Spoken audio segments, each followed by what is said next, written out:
What up, what up? I'm Andreas. Welcome to SYNCTANK. With me is David Plate, Aria Sulin, who is our guest tonight and has some interesting thoughts on Saturn, amongst other things. But, that's something that I know Eddie's going to be interested in. Eddie's here as well. How you guys doing tonight? Doing great. Andy will be here soon. He's in the process of adulting and making sure his child is asleep, which is a highly respectable thing to do. I have a couple. You know what? Before I forget, because I'm terrible at this, but I'm going to get better. Grift. Buy my stuff. You know what I'm saying? It's wintertime. You're going to need that sweatshirt. Get yourself the Andreas sweatshirt or the white one. I've actually got like the yellow one too. They're pretty cool. Or you can get yourself a whole bunch of cool fashion stuff. Okay, I feel better. Now, synchronicity abound. Eddie, you pointed this out, and this was from February 2020, February 22nd, 2022, that Elon Musk posted the rune, the symbol of Saturn, right? What's up with that?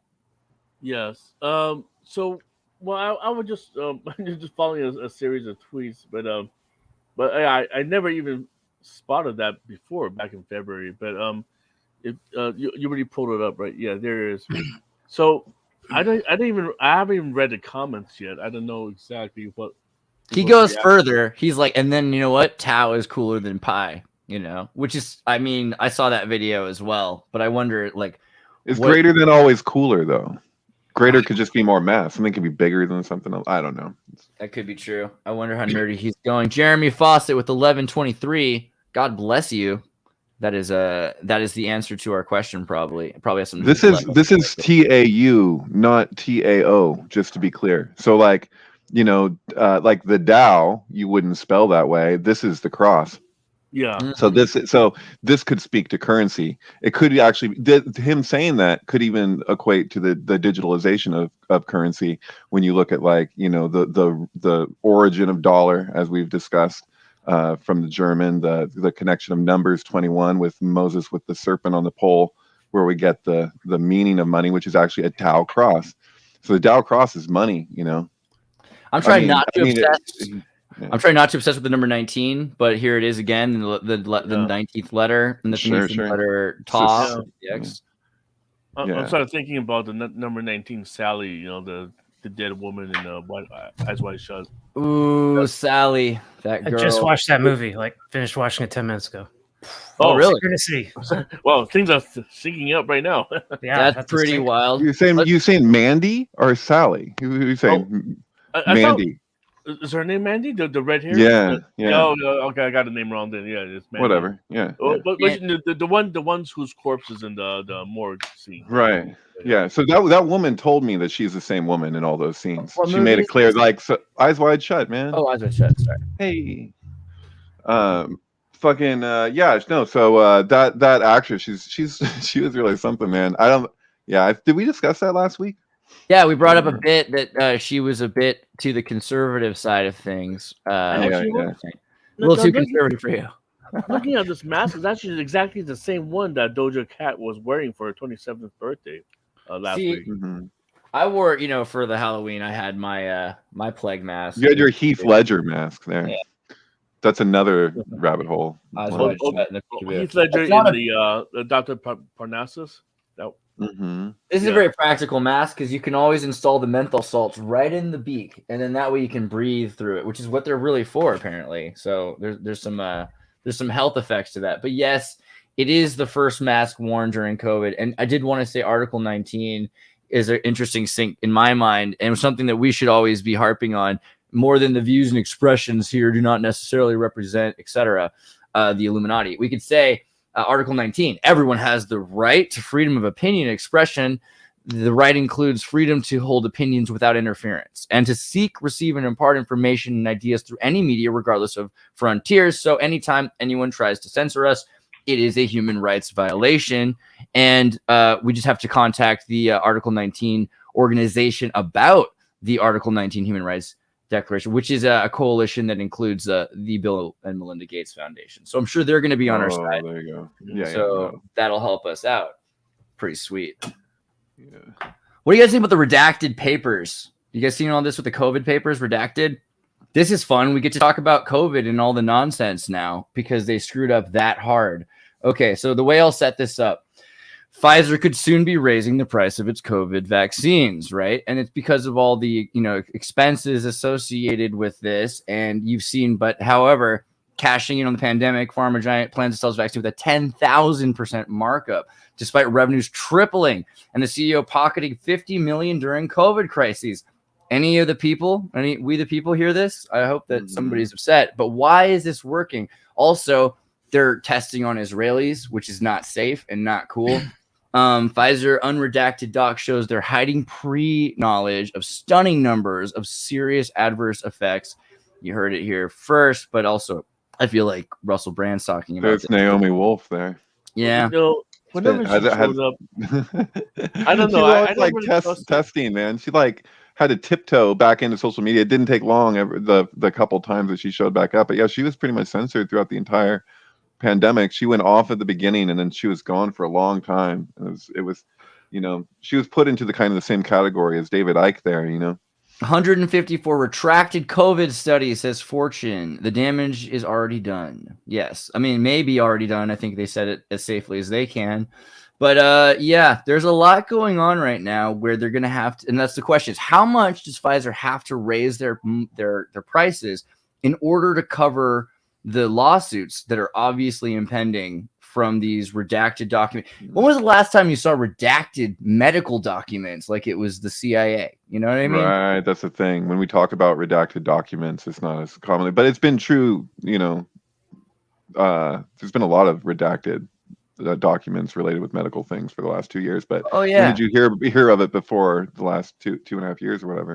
292 here, 154 there, 30,000 patient clinical trial here, 1394 email exchanges redacted. I mean, the email exchanges, yo. So that's going to be fun to look at. So that's great. What do you got? Any thoughts? I don't want to just keep pushing my narrative.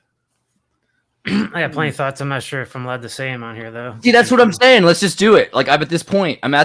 I think now you can say it. If this is where we're at with the paperwork, there's a limit, right? Obviously, there's. This is what's beautiful. We live in a society where everyone's innocent until proven guilty. So you have to have all the evidence if you're going to say something. So if you don't say it. Just say allegedly or may or things like that. But yeah, don't accuse someone of being guilty who's not. That's un-American. I agree with that. Can I go off? Are we going to go off? We can say shit? Okay. Go off, yeah. Okay, so a few things I've been unable to debunk pretty much this whole time that I've heard labeled as conspiracy theory, but some of them I just stumbled upon automatically because they're like in plain sight, right? So you look at a CDC website or whatever, and you see what they have to say about their thing, and you're like, wait a minute, wouldn't this imply this or whatever? So the FDA approval for Pfizer in the first place, the first big rollout where it was approved, like you saw all these headlines that said FDA approves Pfizer vaccine. Like I can't say how many, but if you look at the actual document, it had a footnote. So it says, we consider Comirnaty, BioNTech, we approve this vaccine. But then they have a footnote and you look at it and it literally tells you that supply of that is low and that there's other vaccines that are considered safe and effective. I don't even know if he uses the word vaccine in that sentence, but basically there's others that are safe and effective. So in the United States, apparently we never even got that. We never got the same vaccine. Like if you look at what somebody got in Sweden, it's not the same serum that we received. And then that brings up the whole liability issue because you say they approved it, but they only approved one, and it's not the one being used in the US and probably the UK and a lot of places. So it's like that. And so the same bait and switch was pulled back in the 1976 with the swine flu. There's a 60-minute special with Walter Cronkite. Like basically you have a grilling of the CDC director at the time. And so they did a bait and switch. This is fully disclosed, not like a conspiracy theory, not debatable. They told the people they were getting one serum when in fact they were getting another. And so yeah, that I've been unable to debunk because it's pretty straightforward in the agreement. Andy, if you're just joining us, we're going for it. If there's anything you wanted to say about the redacted COVID papers and Pfizer's 10,000% price hike to the vaccines in order to cover their impending lawsuits, now would be the time. This is all news to me. I can't wait to hear about it so I can talk shit about it. Yeah, basically unredacted. And, here's the deal. They're raising their prices 10,000%. And it's because they know that all of these papers that are, like CIA level redacted. And I don't just mean like these pictures here. Check out this page. Here is one of hundreds of fully redacted pages. Right. I'm glad that they included it, though. That's the thought that counts. They're making the point that the information's there. I mean, so 292 here, 154 there, 1,539 here. It's just okay. So this. Oh, fuck, dude. The president said the pandemic's over, right?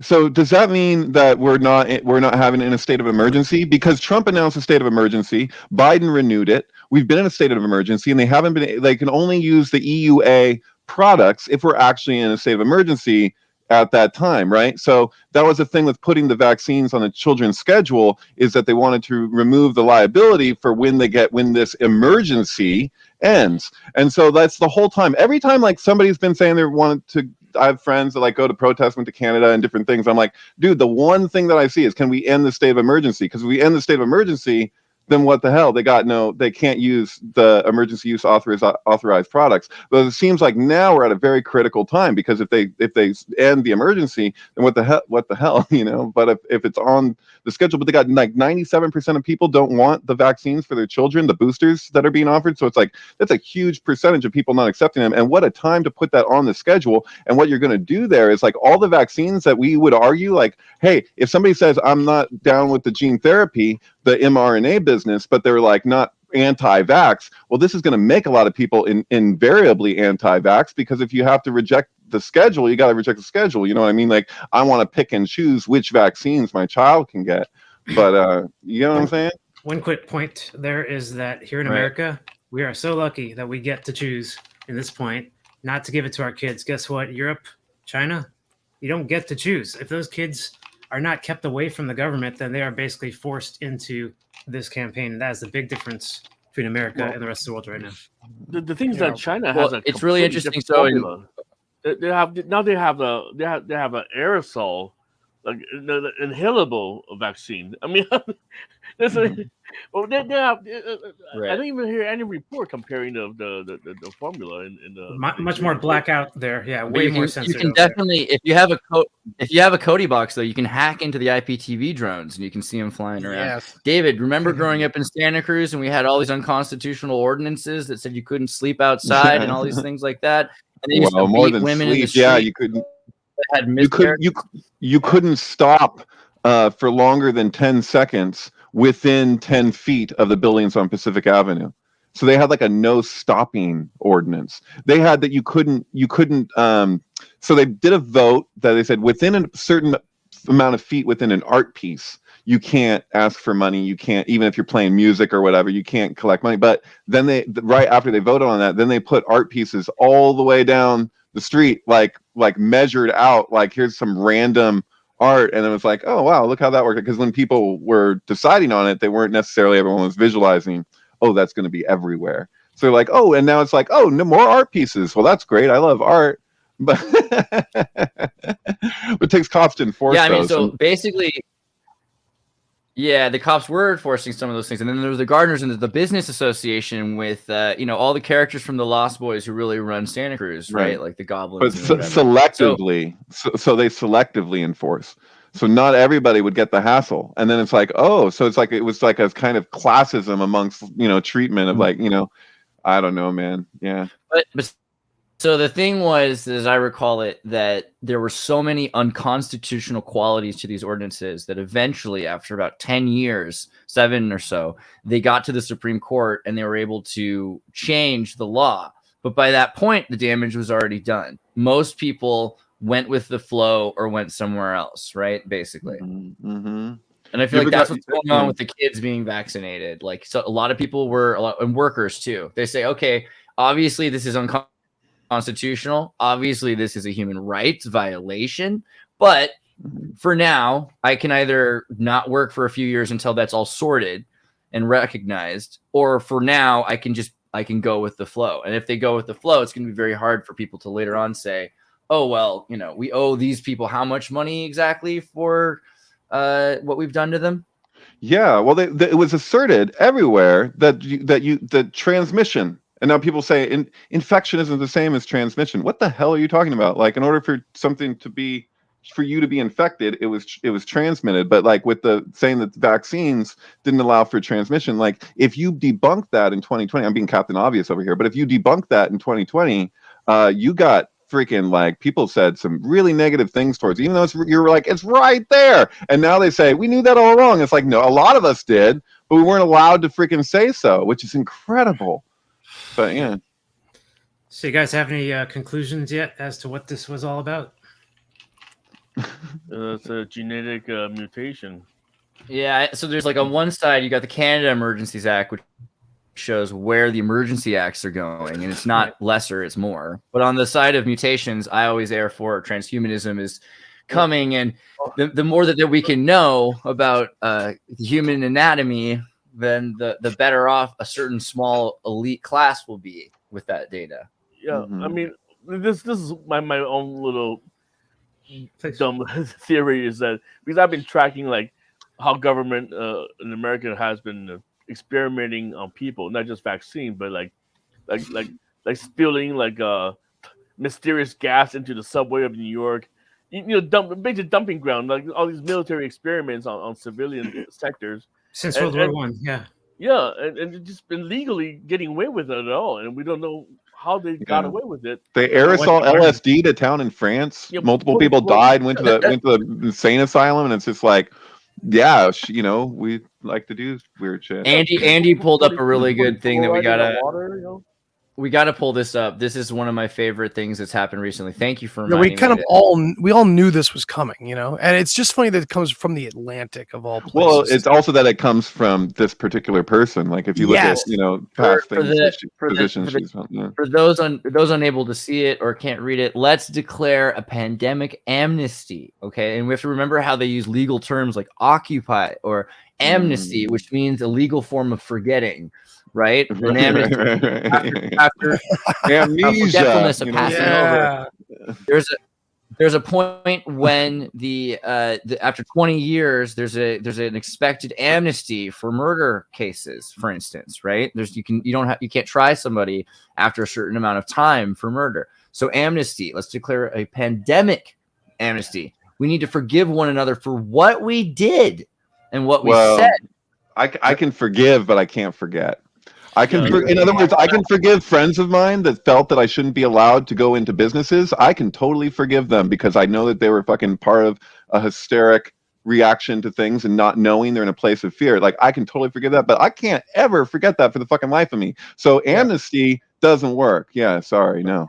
No, this is letting criminals on the loose. I mean, we're letting scot-free, basically. What does amnesty mean? Give us any trouble, or else you're violating our human rights. Right. So what does amnesty mean if corporations are considered people, which for the most part they are? This is just a precursor to them saying eventually, oh yeah, we did screw up Pfizer. Oops, yeah, we did do that. Oh, but it was all in the best interest of preventing a pandemic. So therefore, the public has to forgive us amnesty, and that will carry over to legal right. Look, we got into this thing with the best intentions. Right. They will pay out. I mean, just imagine. I can't believe how I ended up here. Right, and it's over. People will buy it.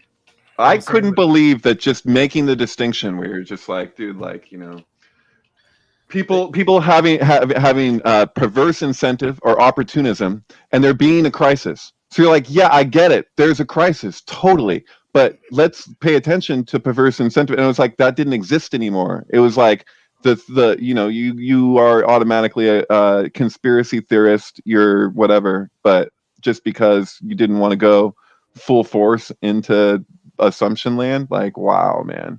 It's crazy. All right. So I think I have one more thing to say, but I was trying to add into what I was saying earlier about my theories. But I've been tracking these people on Twitter. They're talking about these blue lights in your city. Have you been seeing these crazy blue lights? Like just before Halloween, I saw some purple lights lit up along the street. I'm like, what? These are street lamps. You know what I'm saying?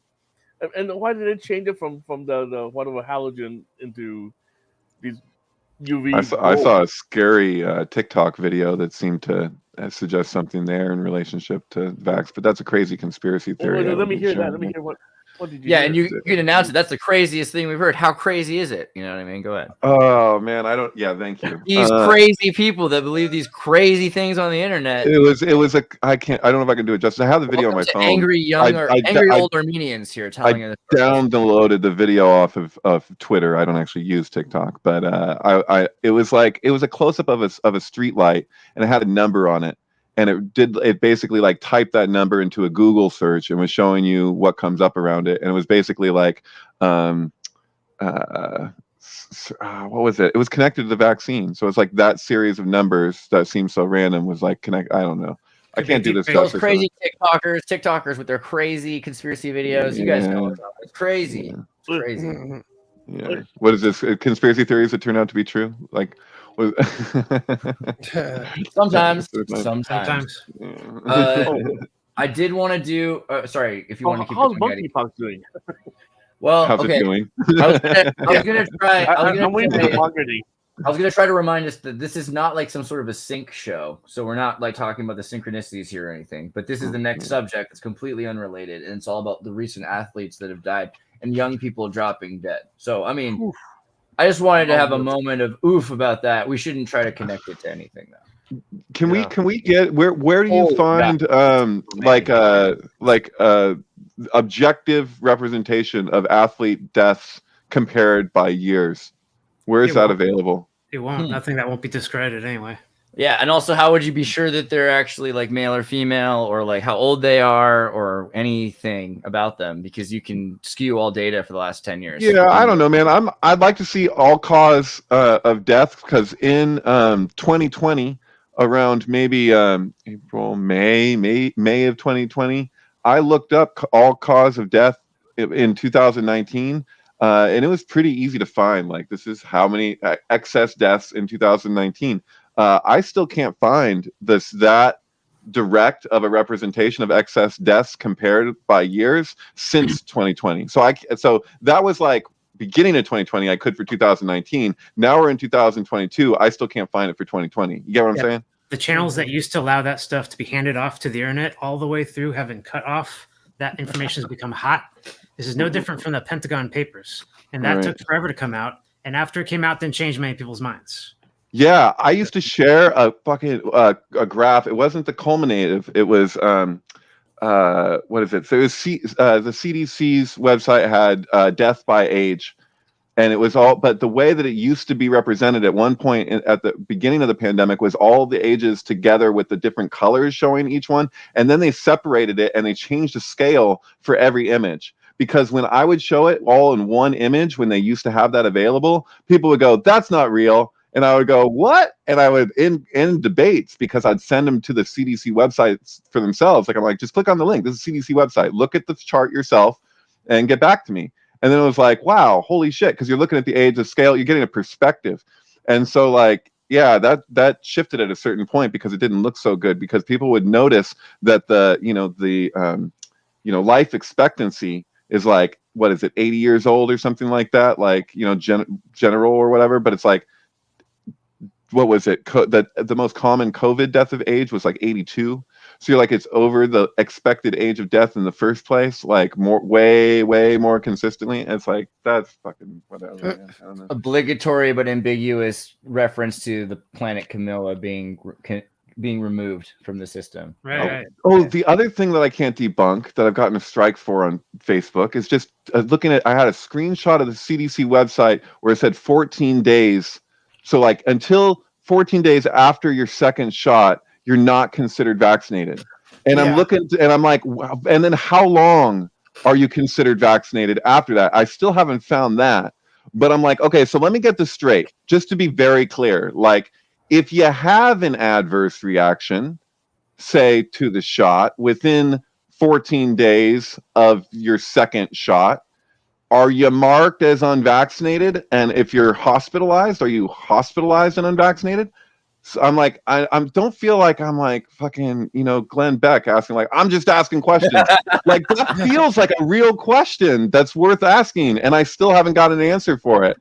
And a real one, because I have people just like, oh, F you, you don't care. And I'm like, no, really. Like, does it? Because my dad had an adverse reaction to the Moderna, and he was in paralysis for 3 fucking days. He had my mom helping him. Super fucking dangerous. If he was by himself, I don't know what would have happened. So like, I look at that and I'm like, my dad he's not on VAERS. Like, he never was reported, because he never tried to get himself reported. He just fucking endured it. Like, I'm sure a lot of people do. And so like, I'm like, dude, that's very close to home, but I'm just like, dude, so I don't know. I question all those statistics. I can't help it. I think it's ridiculous that we only have one place that we can go to in the US. In England, what would be yellow card. But if you want to report an adverse reaction, say an adverse reaction occurs, you got one place, and that one place, when a lot of people hear it, they go, oh, VAERS? Oh, that's we don't know.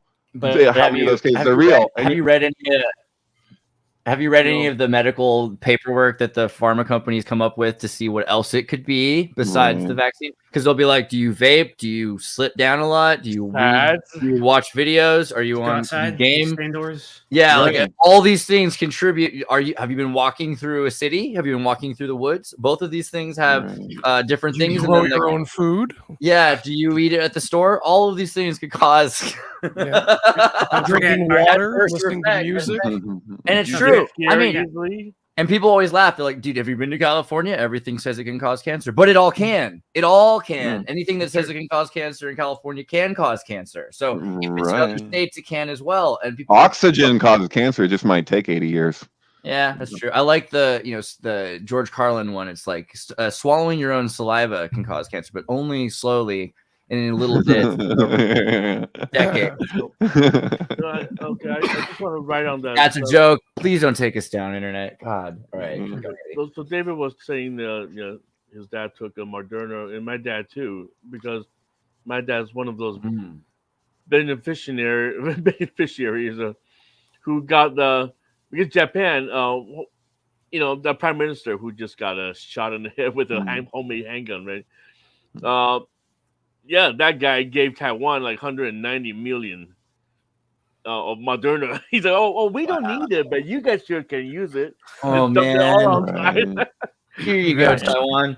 I have no idea the vaccine rate about Japan. I have no idea how many people got vaccinated in Japan, but knowing that huge bulk of it was dropping to Taiwan. People in Japan really don't trust the government. Oh, love you, Japanese. You great people.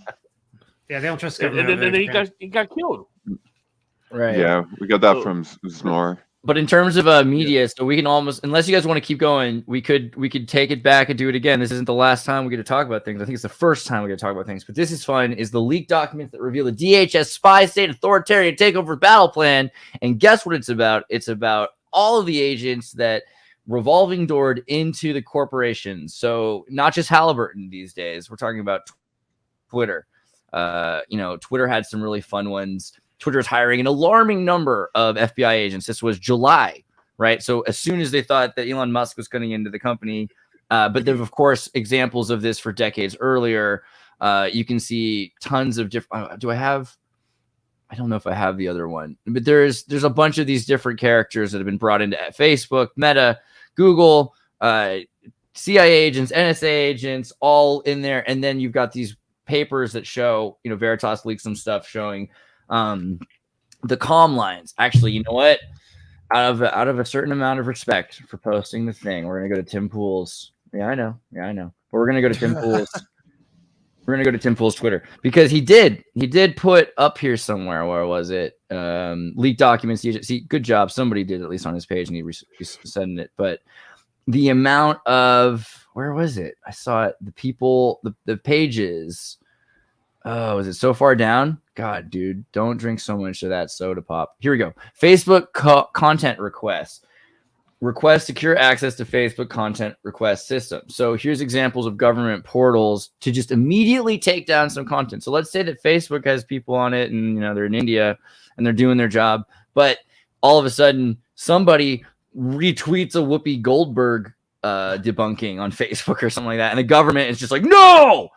And so that's how they take down your page in the most brutal, like, no, you're gone. You're just gone. There's no more 30 days. The government said goodbye, David. And so, I mean, that's a plausible thing going on. Sure. But it's and maybe for you, but for in general, this is happening all the time. I want to know the statistics because the day that I left Facebook was the day that Meta lost more stock than a single company in the history of the stock market in a single day. David, you know what? On Halloween, the stock dropped to $93 a share. Kalima. How perfect. For Halloween. Yeah. Oh yeah. A nod's as good as a wink to a blind bat. Yeah. Dude, so this is a thing though. You guys ever seen K-Pax? So what was Hell it? yeah. Right. Okay, so what's the connection? It's like 42, how many Bluebird. days, years, whatever, between the release of K-Pax and Twitter? Fuck, what was the thing? I have no idea. All I There's know a is thing. K-Pax Okay, is I weird. saw some connection tweet of the significance there, but yeah, there is a relationship. Oh, SpaceX. When SpaceX was founded, has a relationship to when K-Pax came out. So like I've always wondered if K-Pax is actually called that as a reference to Nock's own Pax, the Aleister Crowley book about the I Ching. But in this movie, you have bluebird hysteria, right? So there's like a person in the institution who just starts going bluebird, freaking out because he sees a bluebird outside and just loses his shit. Well, we know MK Ultra was originally called Project Bluebird. Project Bluebird was named after the Russian fairy tale book, which was the primary inspiration for L. Frank Baum's The Wizard of Oz. So, like, it's funny if you look up Bluebird, it'll give you like the Shirley Temple movie that came out in the 40s or whatever on Wikipedia. It'll tell you that this was on the coattails, trying to ride the coattails of The Wizard of Oz. Makes no acknowledgement that this came from, I may have changed now because Wikipedia, this is years ago, but yeah, it made no acknowledgement that the movie came from the book that was the inspiration. Why it says somewhere over the rainbow, bluebirds fly. So like the whole Twitter, like bluebird thing, like I even think, was it a dove or something that came down with Bernie Sanders or whatever? It's like I don't know, what bird was it that landed on the podium? He kind of had like a religious moment or something. It's beside the point. By the way, Big Bird is also a bluebird of happiness in the Follow That Bird. It's like a Sesame Street movie. Dude, And K-Pax, he's in I a always cage thought- and they experiment on him. It's like makes an MK Ultra reference or whatever. It's weird. I thought K-Pax was because K for 11 and Pax is for peace, and it was kind of like a TV radio broadcast name. So he was trying to make the point that it's like a radio broadcast. That's probably Peace the stated explanation. Yeah. But 11's a weird number to choose for peace. The 11 piece, right? The wish. Yeah. So if you look at SpaceX and K-Pax and the way that they cross their X like that, it's like the same thing, kind of. It's pretty weird. Oh yeah.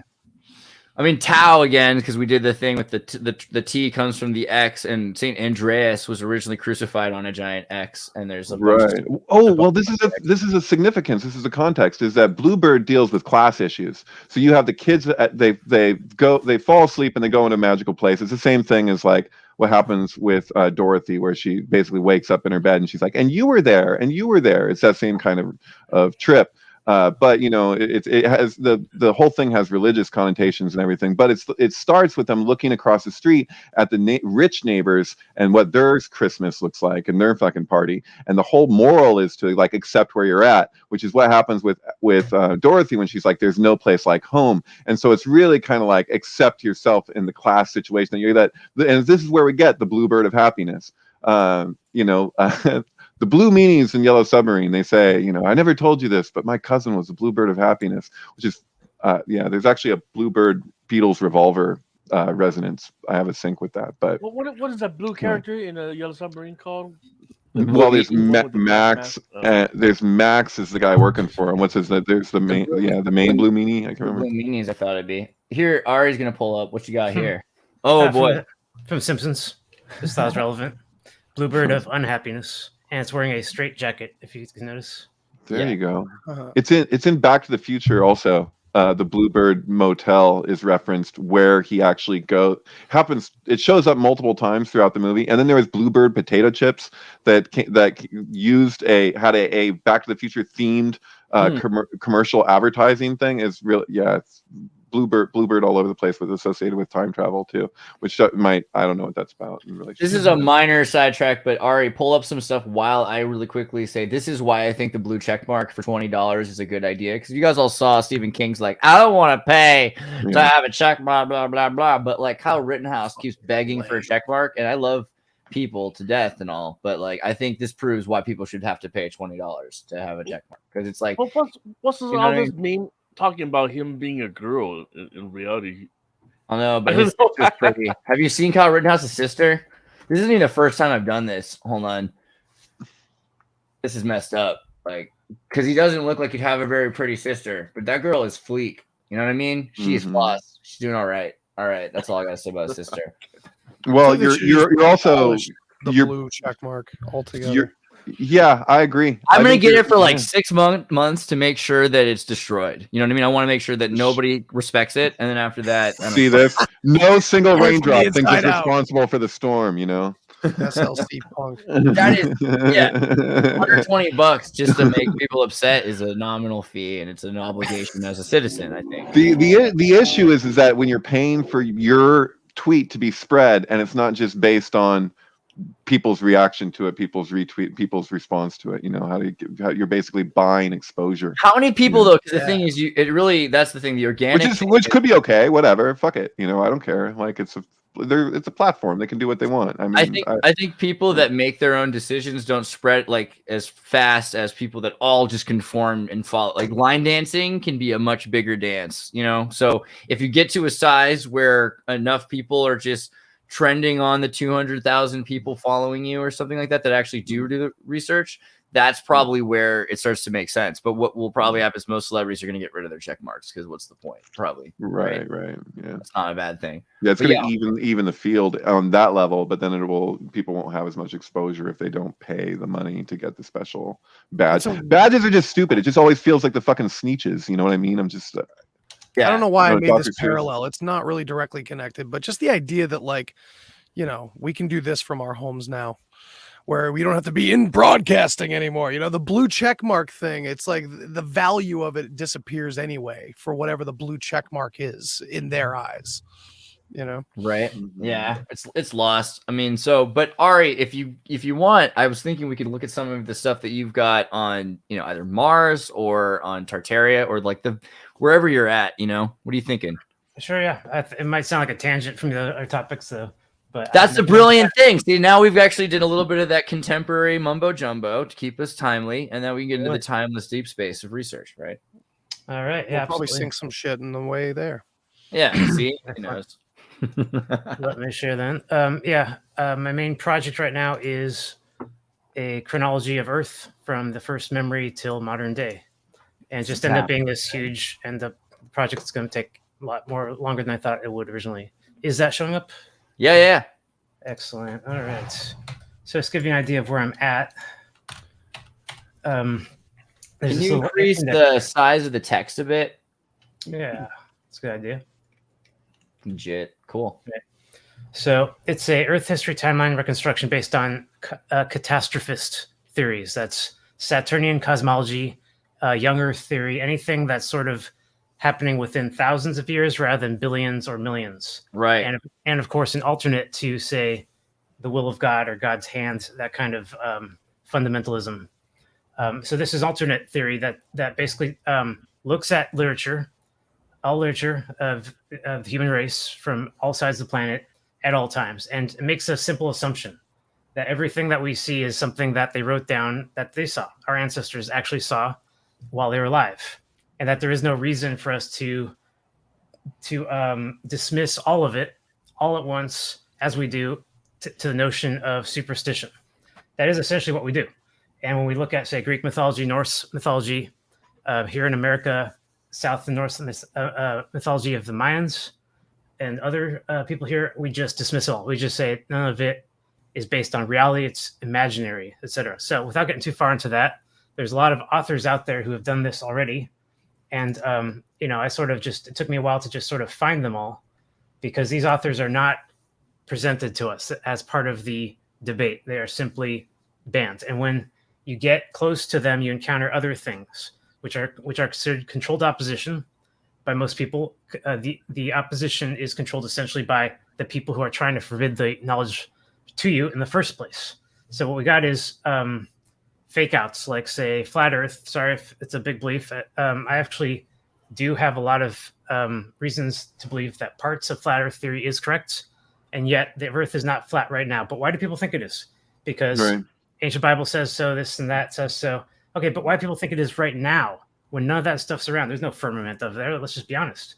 So the reason why they think it is now is because somebody out there has spent billions of dollars on this concept of flat Earth, on literature, on internet advertisements, on deep fakes. They spent the money there, and that's where it's at. So if you want to encounter something real, like hollow Earth, in my opinion, is real, you have to get way past. You have to permeate that huge buffer of fake, controlled opposition material, which will constantly do everything it can to misdirect you into going back and thinking, nope, the establishment has got it right. So without going too much further, I'm sure you guys have heard of Immanuel Velikovsky. He's the most famous Saturnian cosmologist that at least I know of, maybe with exception of David Talbot, who's more recent. But I want to really quickly woke people to something. So anybody who's worried about his flat Earth statement here, just remind yourself this is the Hebrew model of the flat Earth, which is a hollow Earth, right? So the hollow Earth is supreme. Exactly. Even if you're flat, you're still hollow. Right. So sorry, I jumped right into that. I didn't mean to say things are right or wrong. No, just for people that are watching. Yeah, it's actually not correct to say that. It's better to say that all of these things represent metaphors. Thank you. That's what like the Earth. It's alchemical. You know? Yeah, for the Earth for a long time. People point to Yggdrasil tree from the Norse mythology all the time. They say, see, it's flat. It's like, yeah, but this wasn't even a representation of the Earth, for Christ's sake. Exactly. Right. And there's also, what is Earth? Like when you look at the word Earth and the way that they're treating it, this is incredible. We had Vice at my house. The footage of Vice at my house is probably never going to be aired. But Andreas and I had an experience. That's how good it was. It was that good. What? And you know what? Basically what we did, I'm just going to say, I hope this is okay to share, is that I didn't sign any agreement with them that I can't talk about. Okay. Yeah. So basically I feel, and Andreas can tell me whether he agrees or not, I feel like I helped legitimize what he was presenting, and that's not actually so much of what they wanted. And the product that Vice was actually wanting to pitch was, hey, like, look at these guys. It actually was encouraging people to laugh. I like in that series of those shows, like, it's like they took people that had something to say and they packaged it in such a way that was their own trip, like their own narrative, what they were wanting it to be. As far as I can tell, do you disagree with that, or is there some truth to that? Totally, yeah. It was about being. The show was called Being in Your Own World or something like that. Oh, right. So I lucked out. You're some wacky guys. Yeah, but that's not how our episode came out. Somehow we won that battle. Is that behind a paywall? Right? Well, it's cool, but it's like it's Vice TV, and also on Odyssey. If you look up Xirtus Hollow Earth, there's you can find the episode there. But what our discussion consisted of is like, it goes beyond metaphor, it goes beyond allegory. It doesn't mean that there aren't allegories that are related to this and everything, but it's literally like the principle of emanation that you see repeated throughout all the mystery schools, where it's like there's things go from etheric to gross. And so like when we're talking about like what J.R.R. Tolkien, when he treated like what is the Middle Earth, you know, he's relating to an archetypal realm which has its own, like, dynamics that are seen in the other world. Like I don't know how to say it other than cliche, like as within so without, instead of like as above so below. It's like the same principal dynamics that are at play in the nominal are presented in the phenomenal, and one is only inferable, yet at the same time we can get in touch with it through representations, but the description is never the described, and that's one of the issues. But like, in other words, like what an allegory can point to is a living reality, which makes it more than an allegory. When you're dealing with like hollow earth, from what I gather, like especially if you're talking Kabbalistically, there's a heavy emphasis on things coming from the Ein Sof, coming from, you know, like, how does something come from nothing? Well, it doesn't. You know, like that nothing is just no thing. It's not in form. You know, it's formless. You know, it's transcendent of that. So it's a profound point, and it's a bigger discussion. You know. You can find on Vice TV, and you can already see the difference is that we're in a cave right now in a volcano talking about what we're finding scientifically, whereas a lot of these episodes are like, we identify as Latino vampires, or I Bigfoot hunter, time traveler who gets to travel through time in her mind all the time. Like pretty cool things. Like, don't get me wrong, but Alien Ambassador wasn't bad. But yeah, our episode I think was leaps and bounds outside of what they were trying to do. You know what I mean? Wow. So but their tags though: fringe, fake news, geography, hollow earth, online Right. communities, relationships, family. You know what I mean? So Right. fundamentally, science documentary, family, relationships, therapy. Yeah, that was what they I were. had a blast with that. Like we had like a whole like kind of like interview style discussion, like us hanging out, and it was like it would have been great, you know. But the thing is like I'm actually kind of grateful because like I don't know how they would have edited every, like I make a point to articulate as best as I can, you know, like especially something like that. Like with this, I'm pretty casual. I'm stoned. I'm tired. It doesn't matter. I was like up till 5 watching scary movies for Halloween. But Hell yeah, you know, man. whatever, you know, I'm here, you know. But like point being, like I don't know. I'm glad you got out there what you got out there, but it's like it reminds me a little bit of like Joe's Back to the Future video where it's like you're kind of a satire on something that is actually has something more to it than what's being presented. But that's not what I don't know, man. I think that's important for people to keep in mind. There's like realities beyond what you're seeing, like when it comes to media in general, you know, what's you see isn't necessarily the point or the whole of it, you know.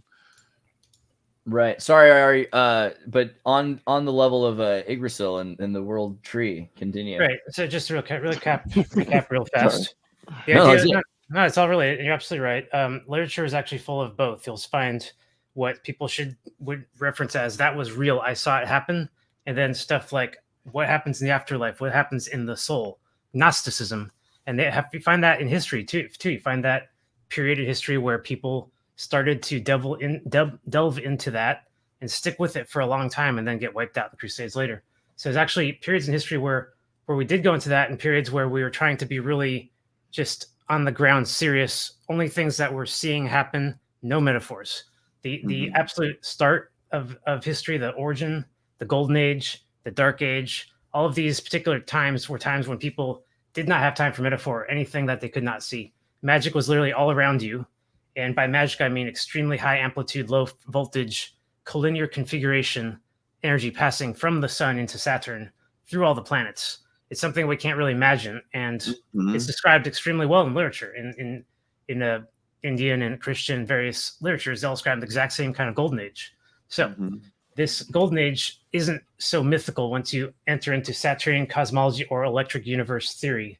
You start to understand that plasma theory not only is the foundation for why all of this happened, but explains what they saw back when they couldn't themselves explain it. They didn't know what plasma was, magnetism, or even energy itself. They only said the dragon, the ball, right? Baal, we all worship Baal. But where'd that word come from? The word is ball, right? It's the first time they saw a ball was in the sky. And it was like, look, ball, you know, it's very simple. Ouroboros too, all the lights. And this connects also to the bluebird. I was gonna say really quickly, because in the times when we couldn't see blue, it's also described that the sky was highly colorful. All these plasmas that were existing. Right. So basically, North Pole, anytime you looked up during the Golden Age, you see Saturn, Venus, and Mars all in a straight line. Are you arguing that there's actually an etymological link between a ball, like a sphere ball, and Baal? Oh yeah, absolutely. Oh, interesting. Yeah. Like once you understand the origin of words, you find out that every single word has a history origin, and they are all very simply explained. And that if possible, someone like Shakespeare, you know, would love to have recoined all of these words into something brand new during his lifetime. That everyone since then say, oh, those words came from Shakespeare. But actually, testicles and bell off to blow or swell. I mean, clearly you can. Bell obviously is the word of God, right? Everyone knows that. Belthazar means protect the god, the czar. Sorry, the breath of Baal. Yeah. Right, just to throw in the mix too, Bach Saga, also another phonetic root idea, talks about ball lance, balance, talking about the pole, the hypothetical pole going through the planet and the planet resting perpendicular on it. Absolutely. The North Pole really matters. You got Polish people, you got British bright white people, you got English angel people. All of these terms mean northern people. And northern people were different because they were by the pole, and the pole mattered because it was the collinear configuration, the Yggdrasil tree, the ladder to heaven, the sword and the stone. All of these myths came from literally what they're seeing in the North Pole, and conversly in the southern hemisphere. The pole star is Draco or Draco. I don't know how you say it. I'm book learned. What was it? There's a in Kabbalistic cosmology of old, there was this notion of like basically what's essentially like a chandelier and everything hanging from Draco, and I believe they referred to that as the pole star, if I'm not mistaken. That so like it's been argued. I haven't seen this for some point. I saw a explanation of how when you're looking at the UN symbol of the Earth, like that point, the way that where you're looking from exactly, that would be from the perspective of Draco, because it's like the pole star, how it meets the planet. Do you know about this, Andreas, or you? Ari? I would agree with that. I agree with that. Agree with So yeah, basically. Oh, is Eddie, are you muted? Oh, Eddie's muted. Eddie, no. Mute. Eddie, unmute yourself. Oh my god. I was like, I couldn't even interject all this time. So I was muted. That's so weird. Okay, David, no, before Ari gets in, I'm just talking about the UN symbol. It has the 33 grids, right? Right. Yeah. So that's nothing to address. Oh, but no, it's an interesting point. The rose compass, 32 for 33. Yes, there's something to that. And also, what I was going to think about was when I was in South America, how frustrated I was because all of except for the Giant Dipper, none of the same stars, right? So you can't. You have a whole different set of constellations to work from. And the natives, what they do is they just look at the space in between the stars. So they have a whole other set of the dark space between the stars, they call things. Yeah. Hey, Every just you guys were just talking about polar, right? Polarity, the duality of things, right? North and south pole. Well, polarity and duality are distinct, but go on, sir. Yeah. Well, I'm trying to see how you address that. Saturn is the hidden sun, the black sun, right. the other sun that's part of the binary system and all that stuff. Totally. Yeah. Let me show you. So like in this picture, right? Okay, sorry, I went backwards too far. In this northern configuration, that you see Saturn there, it's the big ball, and the purple one. And then Venus is actually the star shaped with eight sides on there. Coming, and then Mars in the middle. So actually, all of this together represented the first sun. We couldn't see our sun, our current sun, yet because it was hidden behind Saturn. And actually, Jupiter is also hidden behind Saturn. We couldn't see it yet either. So it's a collinear configuration with all the planets in one line throughout the entire Golden Age. Everyone saw this sun, this northern sun, which was always visible, and it rotated in the sky, but it never set. There was no setting of the sun yet. Instead, you had the separation of light and darkness. So when it rotated in one direction, we angled off from the actual sun hidden behind it, and the Earth got a little darker. And so they were aware of setting before the sun ever set. I know it's confusing. Later on, Saturn configuration breaks up. The collinear configuration breaks up and forms a dark age. Everything goes to shit. And Saturn disappears into the outer solar system of our solar system. From that point on, it is the black sun, the hidden sun, the sun worshipped in secret or encrypted by Islam, Judaism, and Christianity, and all of the old names of the Testament, Shamash, Yahweh, all of those Old Testament gods are all Saturn. Because how weird is it that it swapped genders with the Greeks? Who swapped genders? Saturn, because Saturn is obviously like like this. Yeah. Saturn baby's inside of her belly. But Kronos at like anthropomorphizing or whatever of Saturn is kind of strange because Shekinah is associated with Saturn. When a Jewish person wraps tefillin on their left hand, they wrap it around their middle finger after they're forming a shin on the hand with the way that it splits. But you're actually wrapping your Saturn finger, and so that's Gevurah is associated with your left arm. So you're taking your judgment and you're basically unwrapping it in basically what is essentially like Shekinah's embrace. So you're like it's being held. It's the tension being held, and it's this idea of space. It connects to space. Like that's really what you're dealing with the cube ultimately. Like let's get super feminized for a second. Okay, I'm back. Right. So no, it's yeah, extremely. It is this what I don't know, for lack of a better, it's the way this word gets thrown around, but it's like sacred feminine. So you're like, this is what everything depends upon. It's the center of the archway that's been rejected by the builders. So like, and then that relates to Freemasonry big time, with the stone that the builders rejected, with the cornerstone they literally put in the corner when it'd be the center of an archway. But it's like that is associated with the feminine. Then you have with the Greeks this whole completely different set of ideas and communication around what Saturn represents. I mean, it's such an ambiguous thing ultimately when you're relating to like, well, what is the planet when we're trying to compartmentalize it? My belief is that ancient people actually had like a direct recognition, like psychically, to like what they were relating to. And it wasn't even like, it was just a given. Like they just all got it, you know? I don't want to be like Graham Hancock, but I love the inversion of duality. You're talking about the polarity. Well, if you take the inversion of the polarity, then you have, to replace, you have to invert the gender, both physics and magnetism. Like if it's a dark sun, we're talking about the yin and yang.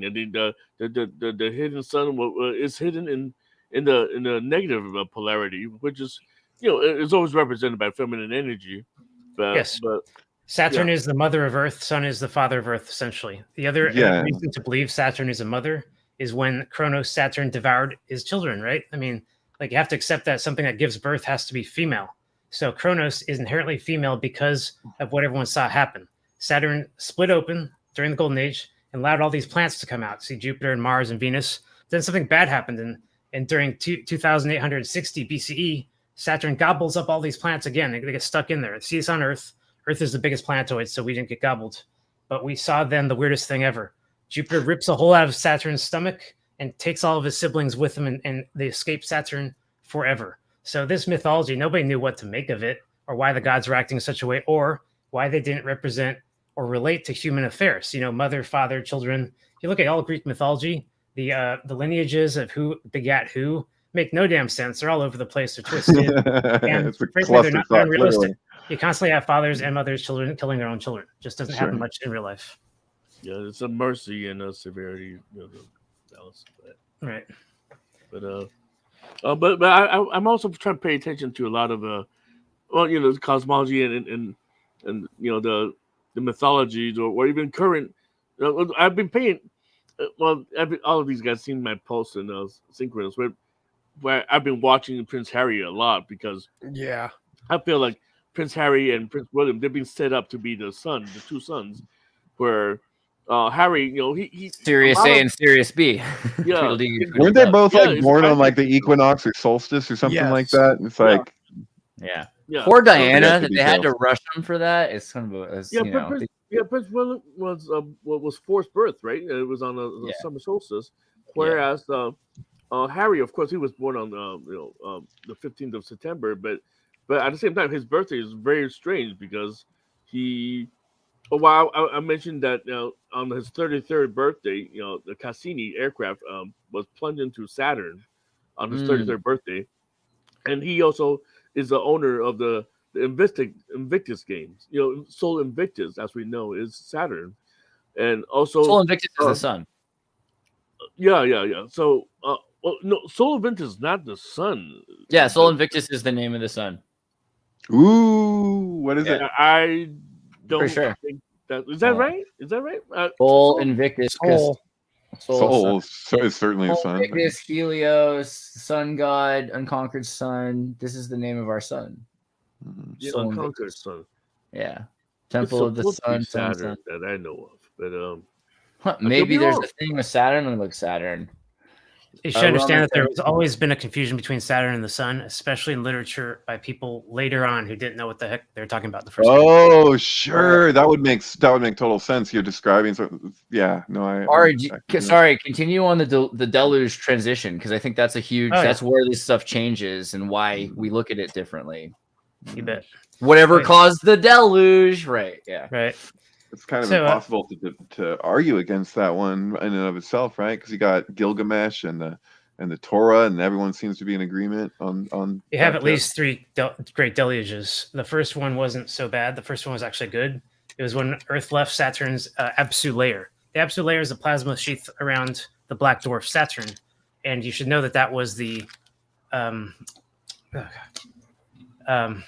what's the word? Flat Earth thing. What's the perma thing? Firmament. The Firmament. firmament. Thank you. AKA the VLF ELF Van Allen belt The area. force with a lot field. of Firmament is open to interpretation. All right. Okay, you're right. But this would be a literal ocean seen in the sky, and the word ocean was the sky for the longest time before it became ocean, which is why we use mar for everything. Mar was Mars, and now it's a Latin word that means ocean or water or Right. See. Yeah. So anyway, the the first flood gave Earth all of its oceans. Mars too.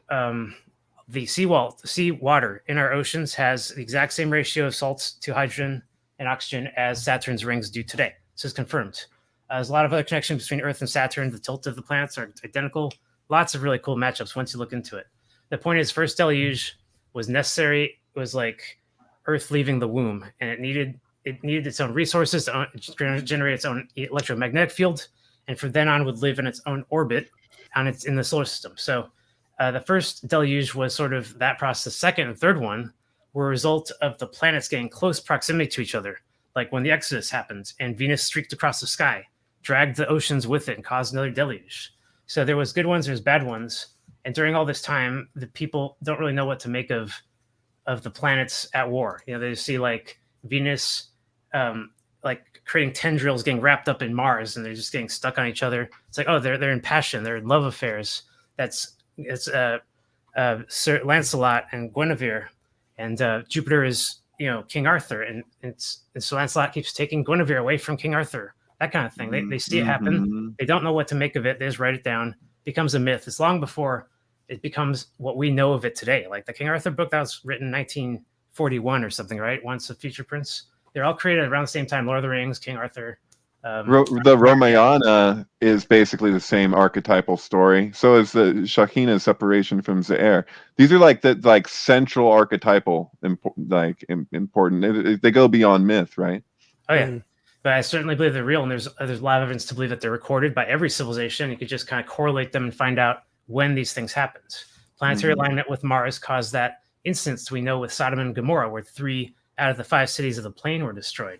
And we saw that people in those cities became fossilized into salt. And it's just like, how does that happen? It's God's will, right? Well, no, actually, we can reproduce that in the laboratory. Electric discharge does fossilize instantaneously. So we got a lot of reasons to believe that these myths are real, like the plagues that are caused by the Exodus, for example. We're seeing a lot of those plagues today. We know why they're caused by the Earth's ecosystem being disrupted for any reason. So when these plants are moving around and leaving each other's proximities, they're causing all of these kinds of things to happen, every time, and they associate them with. Well, okay, I'm kind of getting redundant there. You get the point. Hey, I I just want to add a interesting article since we're talking about the deluge and all the disasters. Right. You know Hobby Lobby, right? The arts and crafts store.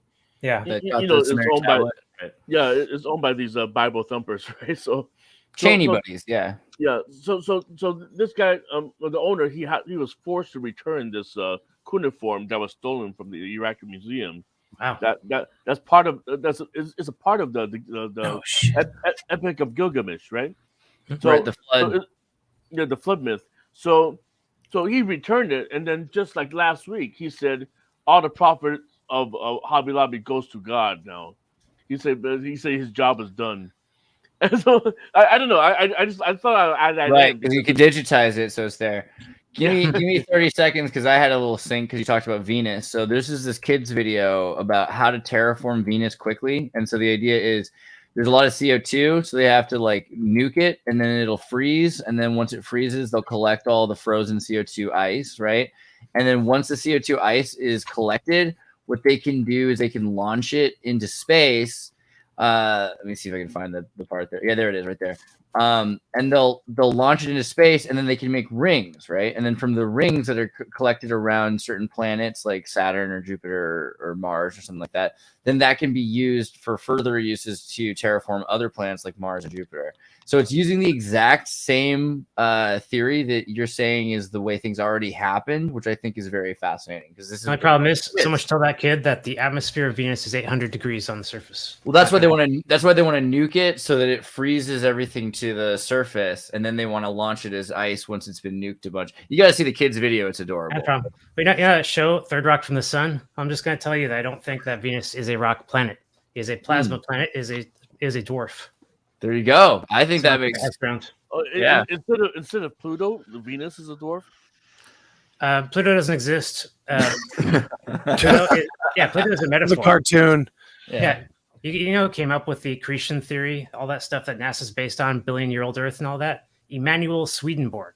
Go look that guy up. He's a Swedish mystic. This guy's worked for the Vatican, and until 1960, nobody on this planet was ever allowed to learn anything about planets. It was forbidden knowledge until 1960, when it was finally allowed into the public school system. Until then, the planets themselves and all knowledge about them was strictly the domain of the Vatican. And these guys in the 19th century, they basically decided all this billion-year-old Earth stuff. Big Bang Theory comes from the Vatican, not from scientists.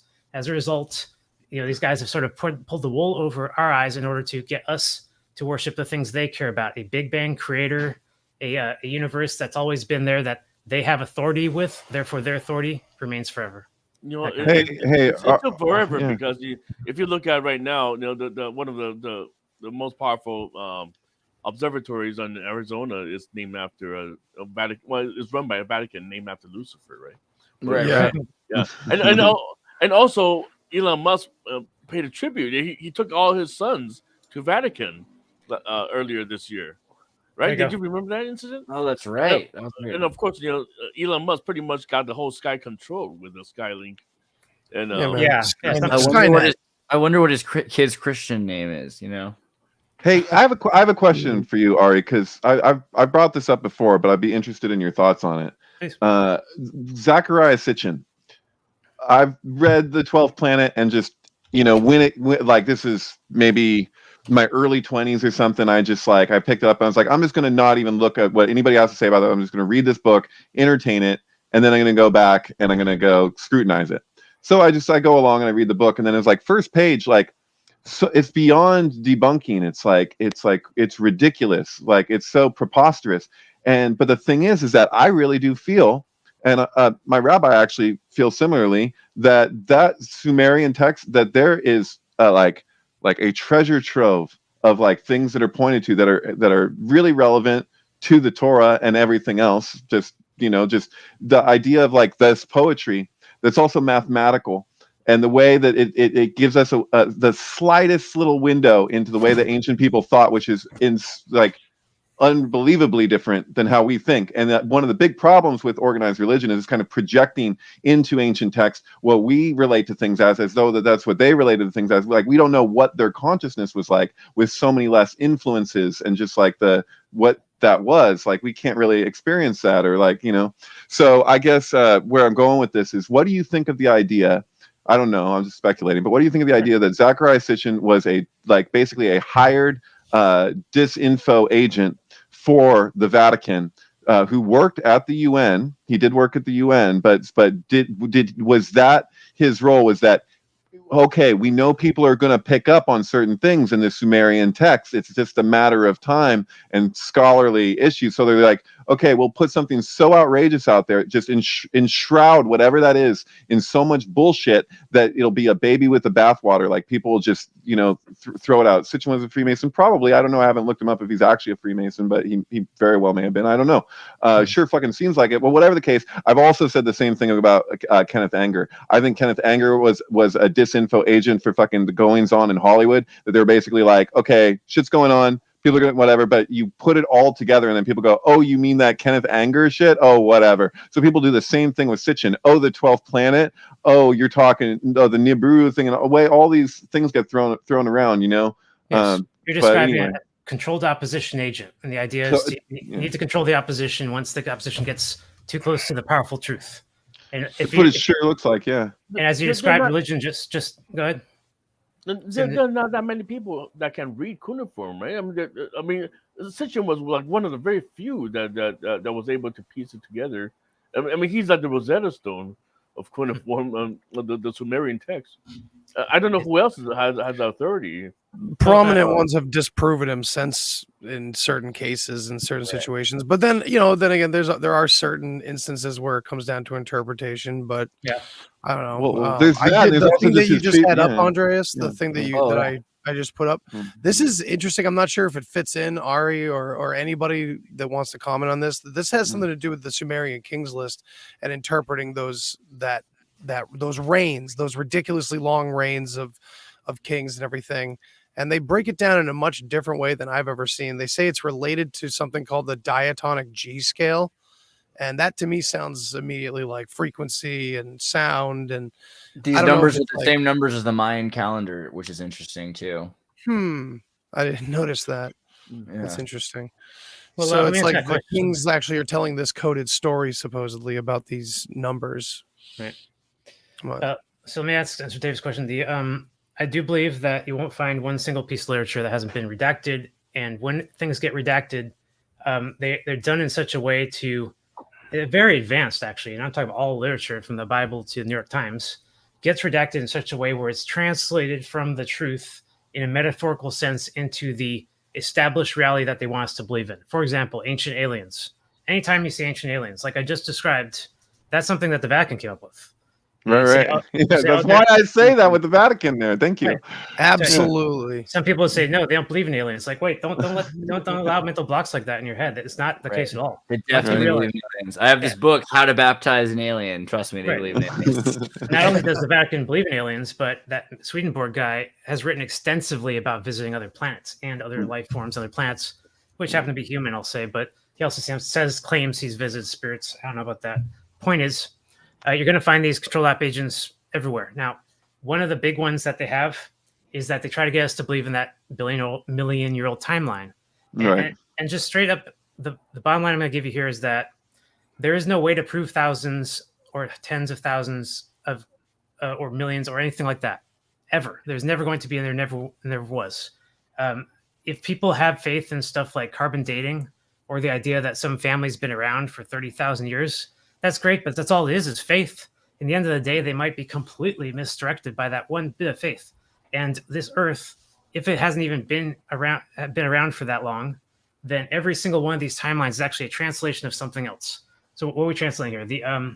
The Western chronology, for example, every single date we have seems to be fixed in stone. 11th, 12th, 13th centuries fixed. Like nobody questions those anymore. All of the conspiracy theorists that you find out there, including Immanuel Velikovsky, just straight up, you can call him a conspiracy theorist. They don't question Scalgerian chronology either. Right. You have to take on faith. I'm sorry to interrupt, but you got to take on faith that the gospel, Matthew, Mark, Luke, and John, was written supposedly 40 years, before the fall of Jerusalem, so being sacked by Rome. So because if it happened afterwards, then what kind of a prophecy is this? Yeah, I'll write a book about 9/11, and it came out, in 1998, whatever. It's like Revelation talks about 666, and that was Nero's number, right, for the 7 circuits of the gematria of Nero's name. That's true too. Yeah. There's a couple of levels there though, because there's the 7 hills of Rome. But yeah, right. Yeah. Oh, yeah. Dig it. Yeah, that kind of shit. So you're also you look at the Book of Revelation. They say there's different parts to it and relates to different periods, but a large part of the Book of Revelation relates specifically to the fall of Jerusalem. So is the idea, I guess. And but there's no way to know before or after. I would assume after, but But that's 40 years. How are you supposed to prove that? What are you going to carbon date to figure out 40 years difference 2,000 years ago? Yeah, good luck. All right, walk us through the chronology. Yeah, go deep. Go deep. So once you get past the catastrophism, you go into modern day. What you want to know is what was the first modern day of modern history? What was the first year? Was it year 0? Because year 0 is kind of a weird year. So essentially, Jesus was born that day and year, and the Roman Empire existed back then. But then, 1,000 years, not much happens. Totally blank, kind of a dark ages until about the 11th century, when a huge amount of history happens. This is centralizing around the Crusades, which all seems to be directly related to Christianity, except 1,000 years later, and that makes no sense at all. And then you go into modern history, and everything, essentially all the dates, the closer you get to them, the more indisputable they become. But this one period from 0 to the 11th century is in the most dispute. The guy who goes after this concept the most, the one who's known for it, is Fomenko. Really quickly, Michael Joshua Lewis, you think the Dutch couldn't count? Yes, they could, but they used Arabic numerals, and we're not even going into that right yet. So, yeah, go ahead, Ari.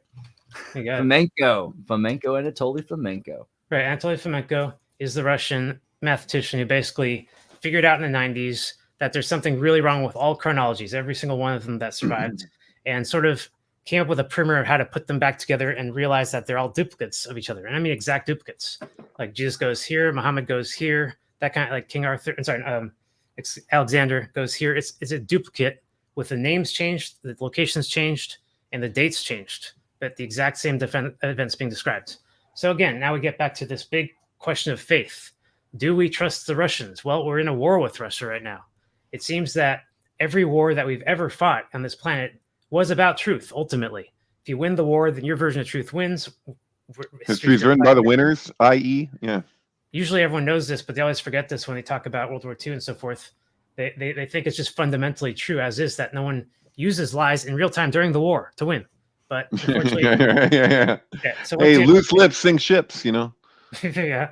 So Fomenko basically provides the basis for modern chronology, calls it the new chronology. And he comes up with 11th century to modern day, disputes everything. Genghis Khan, China's history, all of it's disputed by him. So we say, oh, those Russians, they're wrong. And modern historians have not taken Fomenko seriously. Now, since the 90s, this guy has dived deep and tried to figure out why this debate isn't being allowed by the West. Yeah, sure, they're racist a little bit, but really, he found out in the end, and there's a couple quotes I have where they realize that there's some serious forces that work against them here. This is not just a bunch of scholars or nerds. This is not people that care about history more than the average person. History is the most powerful thing of all. It is actually more powerful than money. The ability to coin currency, that's derived from history. There's no doubt about it. Right. If you have a country called Netherlands, and you say you guys are the Dutch now, even though you got the name from the Deutsch, but you're the Dutch, and this is your aristocracy. Here's your king and queen, and here is your currency that we're issuing. That is the most powerful way to control people of all. You won't be able to come with anything. Yeah, your reputation is the most powerful way to control people too, because your reputation, because that lives on. That's your legacy. You want to fuck with somebody's legacy, man. That's worse than death. You're like, oh, forever everyone's going to say this. It's fucking like Nietzsche's, fucking gangrene or something or whatever they say. Look right here, Ari's pointing it out. The 100-year war. There's the 80-year war. I mean, what's your reputation like after an 80-year war? Right, exactly. So let's go back to the blip here. So I call it the blip. What's the blip? I'm trying to figure out exactly how long they've added to the timeline where nothing has happened. Right at that Muhammadan point in 7th century. Yeah. So the first question is, how do we switch over to modern history? What's the last date of ancient history? And that would be the last events of cataclysm, the last movement of the planets that affected our calendar, the orbit of the Earth, and so forth. That was 684 to 670 BCE. That's Mars bumps onto our orbit one more time, and we both shift just a tiny bit, and that's it. No more bumps after that ever. The calendar can become fixed, and they come up with the lunar calendar, which is based on the moon for the first time. So that's the last date of cataclysm. There is no reason to keep counting BC dates after 670. There's no reason, because the calendar is fixed. So after 670, there is no calendar, there's no history. That's the start of the blip. The end of the blip is what Fomenko clearly points out as the special year of 1053. Why is this year special? Because those geniuses at the Vatican, after spending 200 years denying the influence of Andronicus Christ in the Eastern Rus Horde Empire that was created around his name, basically finally came up with this plan. You know what? If we steal all that Russian history, then we can finally reverse everything that they've done to us. We will invade them. We'll conquer them. We'll be the victors. They'll be the victims of us, essentially. So this whole Vatican plan, which was a military plan to invade the East, began in the 14th century. And in that moment, and this is not my opinion, this is Fomenko very clearly pointing out the schism between East and West, why it started, why the West had this interest in stealing in this Eastern history in the first place. And in the end, what they did was they added all of the chronology up till that point, until the 14th century was written in the year of our Lord, Who was the Lord? Well, the Lord was the Son, not Jesus. Lord was the Son because the Son had recently shown up in the essentially in the calendar year 0 in the last cataclysm as the greatest God. Mars went away, Venus and Saturn were history, and it seemed that this sun, this new soul, was going to stay fixed forever. The sun was very different from planets. It wouldn't get moody, didn't attack. It provided abundance, food, water, everything, all the stuff associated with Christ, the ability to resurrect, walk on water, heal lepers, you name it. Calm the storms. It's all the sun. So for 400 years, they said, in the year of our Lord, the Eastern revolution of Christ after the crucifixion was so broad that they could not ignore its influence. And those Easterners eventually started saying Christ was that next savior. After a long list of plant saviors, the monotheists were always looking for the next savior. Who's the next one? A lot of people said there isn't going to be a next one. The sun is it. But a lot of people are still looking for the next one. It's just logical. So they suggested, well, maybe Christ was the next one, since the Turkish church had accused him of claiming to be the Son of God. Maybe he was. So the idea just never left people's minds. The Turkish? Are you talking about Sabbatean? Yes, but it's not Hagia Sophia. It's Jerusalem in Istanbul. According to the new chronology, Jerusalem, the first Jerusalem, was not in Palestine, but in Istanbul, along the Bosphorus River, and that's where the crucifixion happened. So I'm not jumping too much into the new chronology. Anyone can look it up. There's tons of evidence. If you watch my Jesus Was From Europe video with David Jr., you can see 1,000 pictures of from the Renaissance drawn of Jesus being crucified in Istanbul with the canal and all the castles and every example. But of course, drawn in Ireland or Italy or in Holland. But didn't people all over kind of commandeer the story to make it they personalized it? So even as Christianity was being spread, it was spread like something that would be as relatable as it could be. So that's where you get the Black Madonna, and they're like, oh, a Black Madonna. Well, the people were black. Think about it. They weren't saying that Jesus was going to come back to England or to Holland. They were in England and Holland saying Jesus had been and coming back to Istanbul, and the Istanbul, they didn't call it that at the time. They called it Jerusalem. So anyone from Istanbul was called a Jerusalemite, except Uru. It was like Uru. Right. Well, William Blake referred to the New Jerusalem as England's green and pleasant land. Wasn't that the thing? And so England is New Jerusalem, and then in America there's a Rosicrucian New Jerusalem, but the original Jerusalem isn't in Palestine. It's supposed to be in Istanbul. Look, if you watch the beginning of Working Girl, you can clearly see that Jerusalem is New York City. That's the New Jerusalem. That's fair. but keep moving. They were very, because it's a nomadic people, right? But accordingly, Jerusalemites and Jerusalem are Istanbul, and it was what was accepted across all of Eurasia by Christians, Manichaeans. That was what was believed at the time. So, I brought up the Sabbatai right earlier because he's another self-proclaimed Messiah, the Jewish Messiah. Right. And then, of course, it was by stating that it's penalty of death, in Turkey to make that wild statement. So he converted right into Islam. So that was in the year 1666. Yeah. So I thought that's another interesting. Yeah, much later. Oh yeah. So you said the year 666. 1666. Yeah. So that was the same year that there's a fire in London that took out all of London except for the freaking church. And it said the church stood as a beacon of hope. I was in a museum in London, and the way they described it, it was like, oh, everyone was so look at at least not even at least, like they saw that as I was like, dude, I feel like this is an example of history written by the winners. I imagine that was just like a mocking feeling of like, okay, well, the church, I guess we got the church, but everything else is destroyed. Yep. I see some cool stuff here. Cyrus Teed, what's this? The circle there. Oh, go ahead. Oh, sorry. No, I was looking for a picture about that. I actually have this wacky theory about that burning of London. That it was the same story as War of the Worlds with the tripods. I did a whole thing on THC about a long time ago. Anyway. One more thing to add in is what do you think about the Analusis under the Freemason calendar? I can tell you about Freemasons totally. Because Lucis is basically Lucifer, right? I mean, another light bringer. So I don't know. Venus, Venus is the name of Lucifer, light bringer. It appears in the morning star. was not an evil entity for the longest time, but Venus had Venus had a dark aspect, and when it became dark aspect, it was remembered as the witch and so forth. So, if you just choose to look at that part, then Lucifer is evil. But if you look at the whole story, Lucifer caused the Exodus and freed mankind. So there's good parts too. True.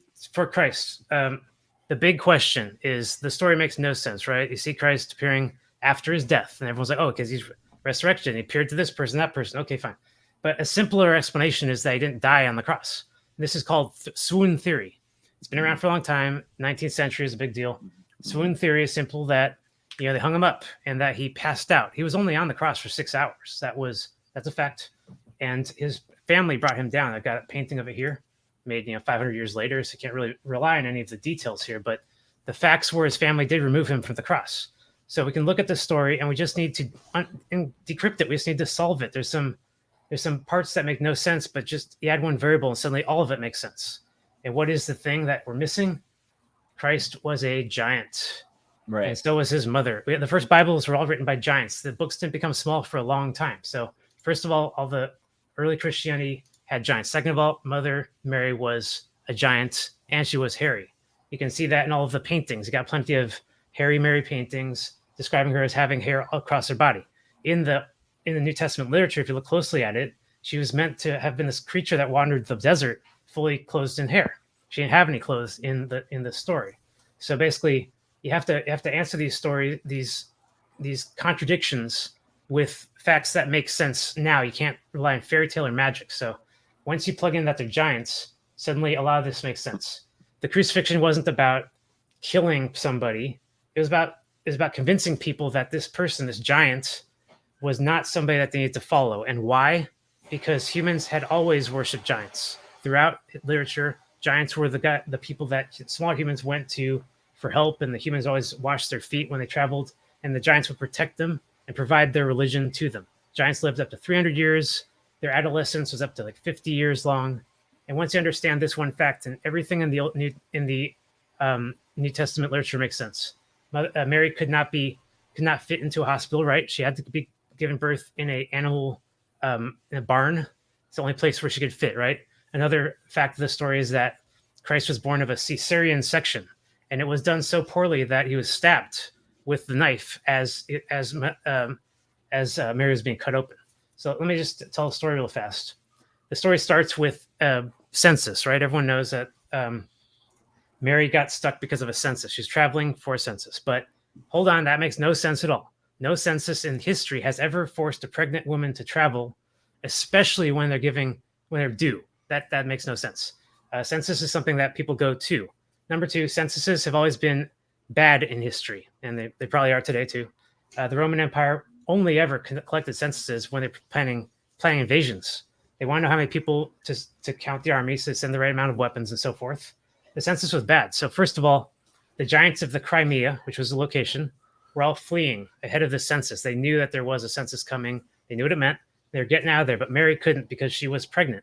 And that really sucked for a giant to have to be stuck in a human land of Crimea and rely on humans for help. These humans were slaughtering the giants every time they saw them. So she didn't expect anything from these people. But the humans of Crimea, specifically in that region, took pity for her, a pregnant giant who was obviously in pain, was going to die from this. So they did something about it, cut Christ open.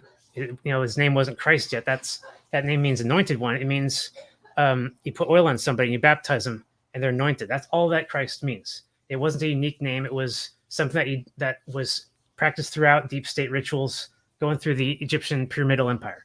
And this guy in particular was going to be baptized. Why? Why was this giant going to be baptized? They never get that. That's a small human thing. The answer is this unique situation put them in a position where the church in Istanbul said, all right, we will allow this one giant to survive and his mother if they become baptized. They have to do everything we say from now on. And that included being trained by the rabbis in Istanbul. So they trained this rabbi, this guy that everyone was calling Christ.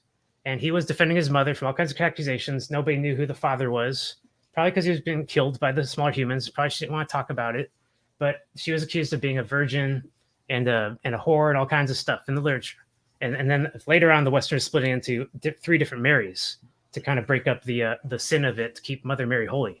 So anyway, Christ gives birth, gets in Crimea, gets transferred to Istanbul, Jerusalem 1, the holiest church in the time in the 12th century, and becomes a rabbi.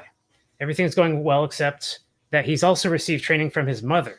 Her real name is Katya. She comes from Kathaya in the Rus horde in Tataria, in the far eastern land. She basically has trained him in polytheism. That's what the giants all believe in. They remember the planet gods. They remember that no one god is ever the greatest. They have a very balanced way of looking at things. They're Gnostic, essentially. So this conflicting education that Christ received in Istanbul caused all of the problems in that region. And the rabbis said, you are not doing what we want with monotheism. You're not respecting the one god, El Saturn, above all the rest. And Christ was like, why should I? You know, history says this and that, blah, blah, blah, blah. He is known for giving parables that disrupted the deep state's authority. These parables said, hey, we're all free. We don't have to follow any gods. We don't have to pay money. We don't have to do any of that stuff. Later on, a lot of this was changed. It was said, give to Rome what's Rome's. I'm sure he said something like that. He used the word Rome, though. That's for damn sure. But anyway, Christ causes problems in Istanbul. His family is driven out. He goes back to Crimea. And guess what happens? The obvious thing happens. The memory that he left behind in Istanbul, the fights that he had with the rabbis, throwing down the tables of the money changers' tables in the temples, saying, you guys are such hypocrites of your own religion. You can't do anything right. That left such an impact on the deep state church. They could not shake it. And all their people were just like, yeah, remember that guy? He was pretty badass, wasn't he? And a lot of them go back to him. They find him in the Crimea. They create yet another congregation, this huge congregation of smaller people following this giant. And now the deep state has a real problem. And assume you guys know what the deep state is. It's been there this whole time throughout our human history. They're just humans just like us that have a need to rule other people. Not all of us do. So they're just the elites. And they're always seeking to control like religion and money and stuff like that. So now they have this problem, this human giant, this living person. Everyone believes he's like the next savior and he's threatening monotheism at large. What to do about him? They trap him. They offer him to come back to Jerusalem. They say, you're welcome here. Come to the Passover ceremony, Exodus Passover, everyone remembers.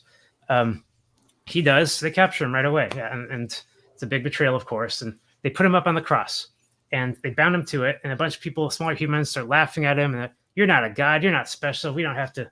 It takes the crucifixion to convince people that this person is not going to be their savior. But the church knew that it would take one more thing, that they had to really show that like God's will is above this person on the ground. And so they planned the crucifixion for an eclipse. They know all about the eclipses. They've been studying for about 30 years since they've been constant, and they know that one's going to happen. So they basically they schedule it for the crucifixion. The eclipse happens. He's on the cross, and then the sun comes back. God passes over the crucifixion, didn't do anything. So the people are convinced, okay, fine, this guy may be not God or savior or anything. And people finally lose faith in him. This is what they're trying to accomplish with crucifixion. Did they kill him? Of course not. If they would have killed him, they would have made a martyr out of him. And that empire would have fallen that much sooner. They know they can't create martyrs, and they had a much bigger plan at work. The plan is the crusade. So what is the crusade? Fomenko points out very clearly the crusade is revenge for the crucifixion. It happened only 40 years later. Sorry, it happened only 12 years later. So that close. It wasn't a 1,000-year gap. It was 10-year gap. Crucifixion of one giant enraged all of the other giants of Tataria, and they said, wow, we can't let this happen. But of course, not all the giants agreed, and the younger ones, the 40 years and 50 years and younger, were the ones that were, again, essentially foolish enough to go on what was remembered as a children's crusade. So are you talking about the Sicarii? Sicarii, let's see. The Jewish rebellion in Judea? What are you saying? Because I mean, following the crucifixion, you have 40 years later was the destruction of Jerusalem was sacked. Right. So are you saying? I'm just trying to get the. I'm saying that Fomenko is saying that the sacking of Jerusalem occurred in the 12th century, and it was also remembered as the Trojan War, which was pushed back 3,000 or 2,000. Right. It was the culmination of 100-year war or occupation. Right. And which, so you should show them the 100-year war thing right after this too. Yeah. Right. So the Sicarii were like the Jewish rebels, but you're not talking about those who like in the revolutionary sense of the little that we have to know about Judea, lower class Judea. It would have been 1,000 years ago instead of 2,000 years ago. It was a big change to our understanding of how Judea looked, what it was, what it was doing, its connections across Europe and Istanbul and in Greece and in Rome.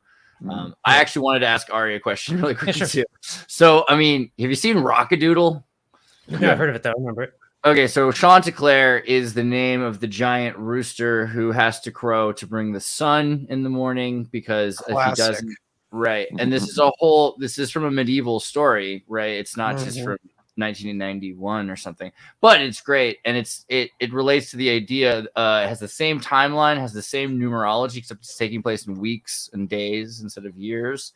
I wonder, do you think that this is another example of one of the stories that's trying to tell you like the true Christ, like the medieval remembrance of what really happened? Yeah, if you ruled the world, you want everyone to worship what you worshipped in a encrypted way, right? So all the media we're seeing from Disney, for example, like the Wives' Snow Tales. White. Yeah, so hiding all the truth in the kids' media. It's brilliant. I'd say it goes back to like Wizard of Oz. that book came out in 1900. The play came out in 1902. Within 2 years, Wizard of Oz was the most popular play in New York. It's a kid's book. Good job, Theosophic Society. That's no kids' book, man. So, since you mentioned the Crimea, I can't even pronounce it. Crimea is good. But Crimea is basically the center of this Ukraine-Russian war right now. Yes, it is. They're trying to take it back, and also Turkey is getting involved because Turkey just escorted all the grain ship loaded with grains, Ukrainian food supply, basically, and escorted across the Black Sea. Dude, and Dr. Oz is obsessed with Tartaria. Yeah, it's getting crazy. I know. There's a strange, like a history repeats itself kind of thing going on. Well, it's not even just repeating itself. It's that these are the relevant places where these things happen. And so they still hold these genetic lines and lineages, and they think that they matter for that. Yep. Plus, they want their castles back, Yep. Yeah. So, So it's about the Crusade. Real fast, the Crusade essentially was just a trick. It was a way to enrage a bunch of giants because the Deep State was trying to get rid of all of them. If you look around today, there's no giants left. If you look at the last 200 years, you won't find any literature of them. And then before that, there's plenty of literature. Let's expand that for a second. So David's pretty tall. So when we're talking about giants, like what do we mean, and like where do the tall humans not connect to that or do? It's a scale issue, and they get as big as you want. So they could be like a building size or mountain size, and they're human. Like the Babe the Blue Ox here in America. All these myths came from reality first. First they saw a giant of that size. Paul Bunyan, yeah. Attack on Titan level big. Got it. Have you seen how fucking big a goddamn cow will get if you don't we kill cows to eat them. Like if you just allow a cow. My parents got a cow that my dad, who's almost as tall as me, I'm 6'4", he can stand at the cow and his head, like the body of the cow is above my dad's head. So it's like a freaking enormous. I mean, it's and David's if 2 meters. They get bigger, right? I mean, these are so that's David. These are Goliath. Got it. Okay. Right. So the Rus Horde Empire. If you guys have heard about that, this is the big Russian empire that's been existing throughout history that apparently has had its whole history stolen. Apparently, Roth means Rus, and originally it was Rothschild. Yeah. yeah. There you go. It's all stolen. And right now, this land of Tataria basically no longer exists. We only see Siberia today, and Siberia is a major wasteland. I'm not gonna pull it up. So anyway, the Rus Horde Empire, which no one has any reason to believe ever existed, now that Siberia is a wasteland, has had its story redacted to other locations. But God, hold on a second, I lost my train of thought. Okay, so who are the Israelites of history? This is my theory now, not something that I saw Fomenko say, because I was raised Jewish, and I read the Old Testament as a kid in Bible school, Torah school, and I really got a dose of it. I mean, these stories were written as if they really happened. This is not fairy tale stuff. Can you also, while you're explaining all this, can you also bring in the topic with Ye Kanye West, and all this debacle that's going on with him.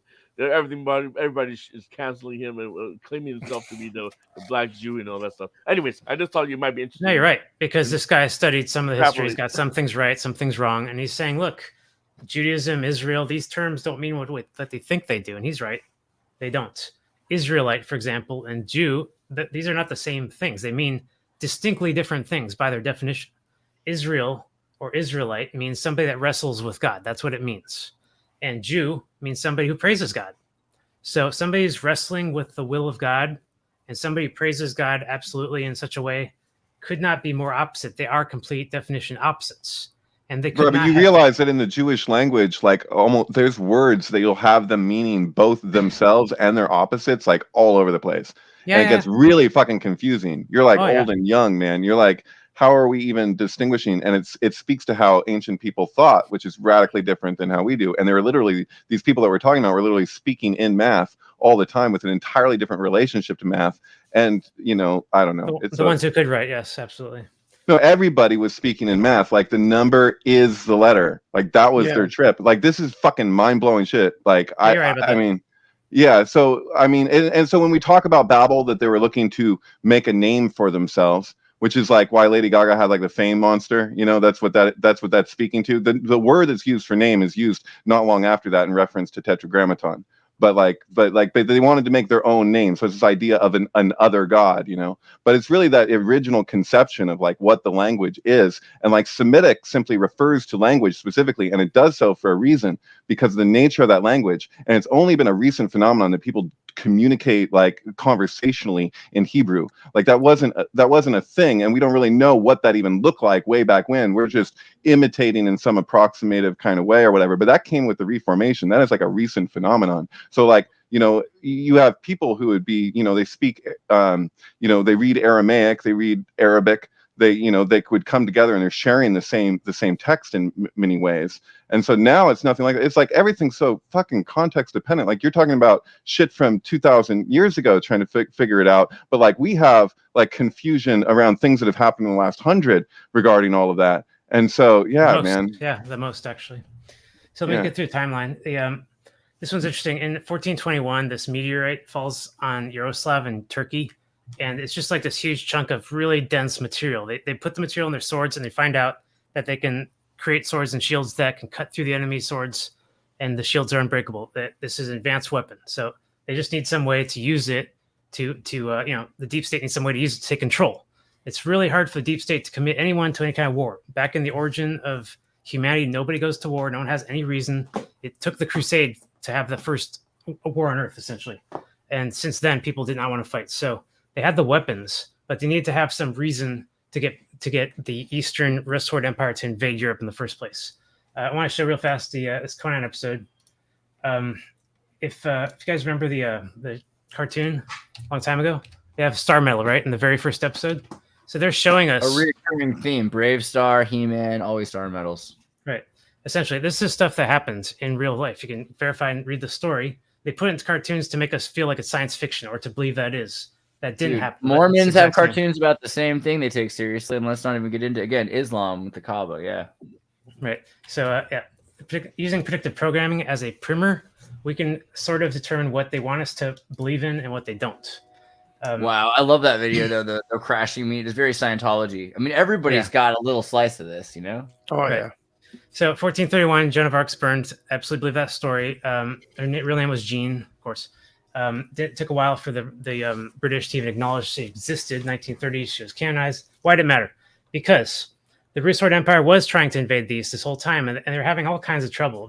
The Westerners were extremely stubborn. They did orgies and stuff, and after the orgies were banned, they found a lot of really good Christians of the West that legitimately resisted the East on moral principles. Not for anything they were doing wrong, but just the nature that they shouldn't be occupied in the first place. Joan of Arc was one of those people, of course. She fought the Sword Empire, not the British. The British have no war history at all until the 19th century. But she mattered because it described how the deep state could not get people to fight, could not get East to invade West. People just didn't want to. They bewitched by Joan of Arc and they gave up the fight. So they try, this 100 years war goes on, as the 100 years implies. Deep state's trying to trigger a war every single year. Fight, train, build. And it's not working. Eventually, the 100 Years' War fails completely. It's all because of Joan of Arc and a couple other people. And it's And very they Star Wars, and everyone's out of money, and they've Right. all their stuff, all their churches' icons are destroyed, all the turbines are missing. Right. So you gotta look at the deep stakes. They're the only ones that can think on these levels. They say, wow, we couldn't get the West to invade the East. Let's get the East to invade the West. Sorry, backwards. Let's get the West to invade the East. Let's flip the script and make them, so essentially what they do is they say we were the location. The West was the location of all of that famous, important stuff that the East cares about. Christianity, Rome, the ability to create weapons, literature, the whole Islamic golden age occurs during this time. All of that stuff, the West decides to just ignore and redact and say, "Oh, and pretend it like it's all their own." So one other thing before that, the deep state essentially is still looking for its reason for the East to invade West, and they eventually come up with the reason. The reason is that the West, in their stubbornness, like I said, they have brothels and stuff.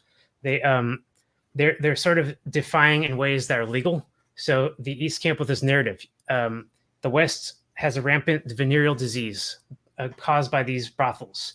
That venereal disease must have been sent by God, and therefore we have to slaughter them, essentially anyone who's sick, because they're sinners. They got convinced people to be willing to slaughter others in this 1492 event, which I'm about to get to, because they were sick. And if you don't believe me, just look at modern day today with the COVID thing.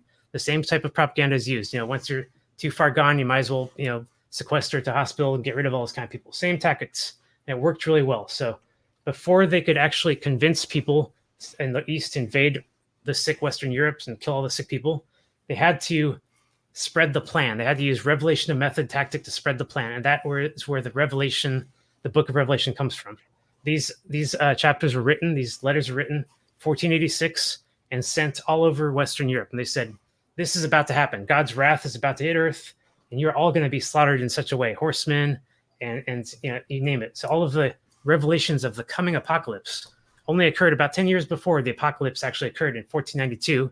And it was a man-made apocalypse, 100%. It wasn't any kind of wrath of God, but after everyone in Western Europe was slaughtered, they would become very austere and stoic and believe, okay, yeah, maybe God had punished us. The Westerners at that point were fully convinced that God's authority was real. So the 1492 apocalypse, essentially, what Fomenko says is the basis of the book of Revelations, is also the date of the Columbus voyage to America. Now, of course, Columbus never really existed, but the name Cristobal Colon translates from Spanish to Christ colony. So essentially, 1492, a bunch of Christ colonies were formed in America, north and south. What are these? These are all of the rich people of Western Europe fleeing ahead of the 1492 date. They saw literature. They know what's going to happen to them. They're rich enough to build giant flotillas, three of them. They fill it with all their slaves and all their animals, and they go to America in such a way that they pretend that America wasn't even inhabited yet, because they're founding the country with a Christian value based on what they believe Christianity should be about, as an opposition for what the Easterners believe Christianity should be about with their restored empire. So yeah, a lot of people don't understand the 1492 date. They don't know why it's so worshipped here in America. They don't know why Christopher Columbus matters, but it matters because they're escaping the Ottoman invasion of Europe, the Inquisition. I got a quick one on that. So the Catholicon is the trilingual dictionary, which was published publicly in 1499, but written in 1492, and was used to destroy the Gallic language, which was a Galatian language that the Arab Mozarabs had been speaking, and to convert them to whatever this new weird Latin was. So everything we think, yeah. But. Right. So let me get that part here. So Holy Inquisition. Holy Inquisition was created actually in the 15th century, but dragged on for hundreds of years in an attempt for the East to try to quell all of the uprisings in the West. It was really bad. Villagers were burning, people at the stake, thinking they're witches and stuff. Inquisition was actually created to stop all that, though the Westerners give it a very bad reputation. And that the reason for that is because this is where the Jews enter history, the modern Jews. And the Judaizers are essentially people from restored empire who believe that the authority of the church ties back to the Old Testament, the King David bloodline. The Jews of restored empire were able to convince the empire for a while there that their first emperor, Andronicus Christ, was of the King David bloodline, and that is still believed today. I certainly don't believe it because I looked at the Chronicles and he's not, and there was no King David. But it doesn't matter. Right, well, people... it's in the gospel that way. So. Right. So okay, David. Okay. Right. No. But you're right. You're right. The Easterners and Westerners today both believe in the lineage of King David and how Christ is part of it. So everything else was erased, and that's what's left. But the point is, this is when the Jews enter history. They basically. But David did have a slingshot at least, right? And fought giants. Come on. Right. Well, the thing is the building of the temple, which wasn't his doing; it's Solomon's. So he said he's not going to do that. That's his whole bit. Hashem asked David to build to not build a temple. Solomon takes parts from he constructs it from elements that came from another place. That's his way of his workaround. So he's like, so it's a joke kind of, because it's like, oh, but the idea is that that if you build a thing, this is its ultimate end. It's going to be it's going to do something that's crazy. Good on one level, but it's duality. It's crazy, like this, though, right? That they had to get stuff from some other place, and the giants. And, it's oh sure, yeah. No, that's totally, and they don't even know how they move that limestone still to this day. Some of those pieces that they've found, they would have had to get giants. Yeah. So check us out. Okay. Just one thing I thought it might be interesting since you're bringing up the temple. Andrea, can you look up the message? There was a. Isn't it Twitter? Yeah, it's Twitter, and it's the costume party, Halloween costume for Heidi. No, that's Elon Musk. We can go to that one, but that one. So this worm wasn't the worm involved? I forgot the name of the worm is called. It's called wasn't called it was part of the Solomon. I don't know if it's one of the demons that it helped the Shamir. It was supposed to be the worm. Well, there's was it Yaakov who's called a worm? Is it I think so. It's Hashem called him a worm. Yeah, okay, maybe should drop. I think. Whatever. Anyways, I think we can go in another direction with Dune. But what the fuck was that video that I was just watching? I'm sorry. That's Heidi Klum. Yeah. That's a Halloween costume. Oh, I see. Anyways. Okay. I was like a Guar concert. I got really confused for a second. Okay. All right. So yeah, check us out. Get through the timeline real fast. The point that this part in history, we see all of literature being erased. West, East, anything that's a book that's original is erased and replaced with something new. See Latin Bible being created 1453, I believe, translating from Cyrillic. A lot of people are not confused, wondering where the original language of the Old Testament was. Was it Greek? Was it Hebrew? Was there a Hebrew? It seems like Hebrew is based mostly on Greek, and Greek is Cyrillic, and that's all Eastern. So most of this stuff came from East and got translated to the West, and we're seeing only today the surviving of it. So the original name of Mary I mentioned earlier, Kathy, and she comes from Kataya. That makes sense. And she was called Catherine for a long time until the point when nobody called her Catherine anymore ever again, and she was renamed to Mary. We still see this name, Saint Catherine, and so forth. We see the Cathars, we see the Khazars, we see Catholicism, we see the word catharsis, and catharize, and cauterize. What's the Catherine wheel again? Catherine wheel, absolutely. So you see the significance of the word Catherine. And the big mystery of the Khazars, I know a lot of people delve into Khazaria. They're like, is that the origin of the Jews? Well, sort of, yeah, a little bit. That Khazaria is Crimea, okay? Once you realize Khazaria is Russia plus Crimea, it all makes sense. They were the original Jews because they're very close to original Christianity. And they didn't learn from the phallocentric side of Judaism that we know today. They learned from the mother side, from the Catherine side. They learned Gnostic Christianity. You can look up Gnosticism, which the Cathars practiced. And this is as close to the original version of Christianity that you can possibly find. Gnosticism means we know everything. We don't know nothing, and we leave nothing to the church. There isn't anything that church has authority over, period. So the Cathars were Catharized. They're all burned at the fire in Western Europe, 15th century and later. The Khazars were also annihilated in the East, in Russia. They had a kingdom for only 10 years before they were taken out.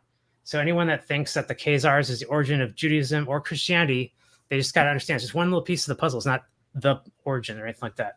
So with the eradication of all of the Catherine named Christians, now we only have the Western names: Mary, and Jesus, right? Jesus is just a renaming of Zeus, the Savior. These are the old religious names of the Old Testament that were used when the new names were redacted. They weren't going to use the new names. Technically, phonetically, if you're saying Jesus, you'd be saying Yeshua, which is Yud Hey Vav Hey with a shin in the middle.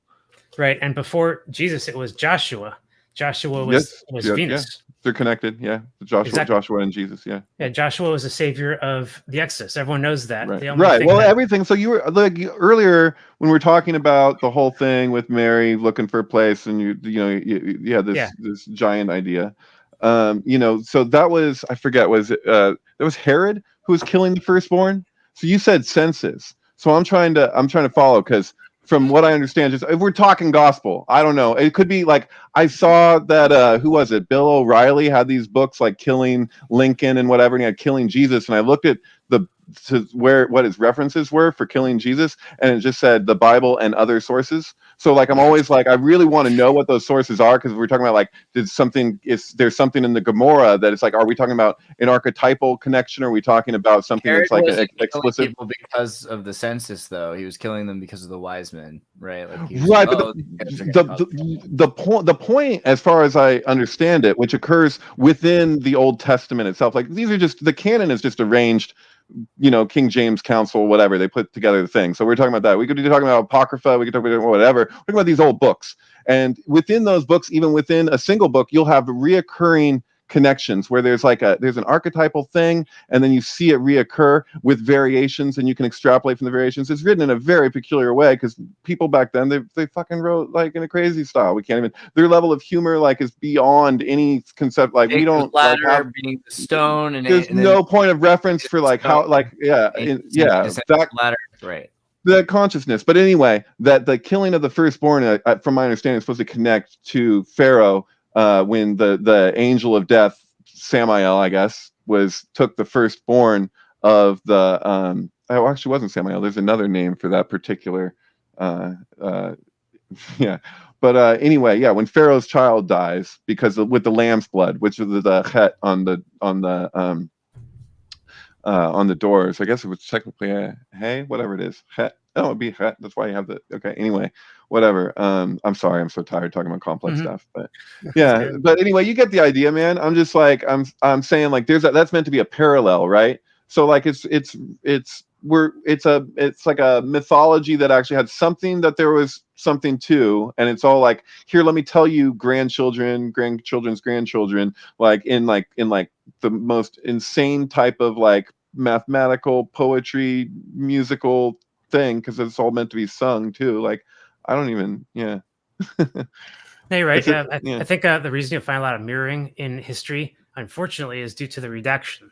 And once you start lying, those lies will eventually come back to you and echo, and they'll be like, whoa, these things are exactly the same. Like the three wise men match up with the three first emperors of the Rusord Empire. But the West didn't want to remember them as emperors, because that's giving them authority. So they remember them as wise men who chose, going backwards in time, the original location of Jesus, which makes no sense, of course. What were they called, the Magi, anyway? Because they're magic emperors. They can practice. Yeah, man. They follow the star, man. They were like, they have the power. They have the power to predict the weather, which is how you end up with celestial bureaucracy a lot of the time, like in China. So one more big thing on the timeline, because I won't go through the rest of it, but the Romanov dynasty is so important, because the Romanovs, they're existing in the center of this Rusord Empire, and they're the ones that decide to exit the empire, to steal all of its stuff, and to try to rule it as much as they can. These Romanovs were in a position to erase history, redact it, the Romanov version of history, which is essentially their own family's chronicle. Their family's made up of thousands of people that chronicle everything they do, and their family history of the Romanovs became the official history of Earth. Yeah, Germans, right? The Romanovs, Russians, Germans, right? Well, you're right. They're from Western Europe. They're foreigners that married their way into the royal class of the Russian Empire. You're right about that. Eventually, the Romans redact everything that we know. That they redact history. They say that the Rusord Empire was the Roman Empire, and they name it after themselves. They redact language and say these are Romance languages based on Latin, which Latin is a language that has no origin on Earth, no origin at all. We don't know where it came from. We can only speculate. But Romance languages only came as a result of the conquest of modern crusades like like the Spanish conquest of America. After the Spanish brought Catholicism to America, then they changed the dates, pushing their conquest deep into history, into 11th century, so that they could say that they weren't the ones who caused the slaughter. Anyone would do that. You lie once you kill somebody to cover up your tracks, and that's all they did. They pushed the slaughter of the Mayans back in history, and at that point, those locations became romantic countries and Latinized countries, and that's what we call them today. So all of that influence came directly from this one family, Romanovs, who was a puppet family, essentially, to rule all religion on earth, all history, all finances.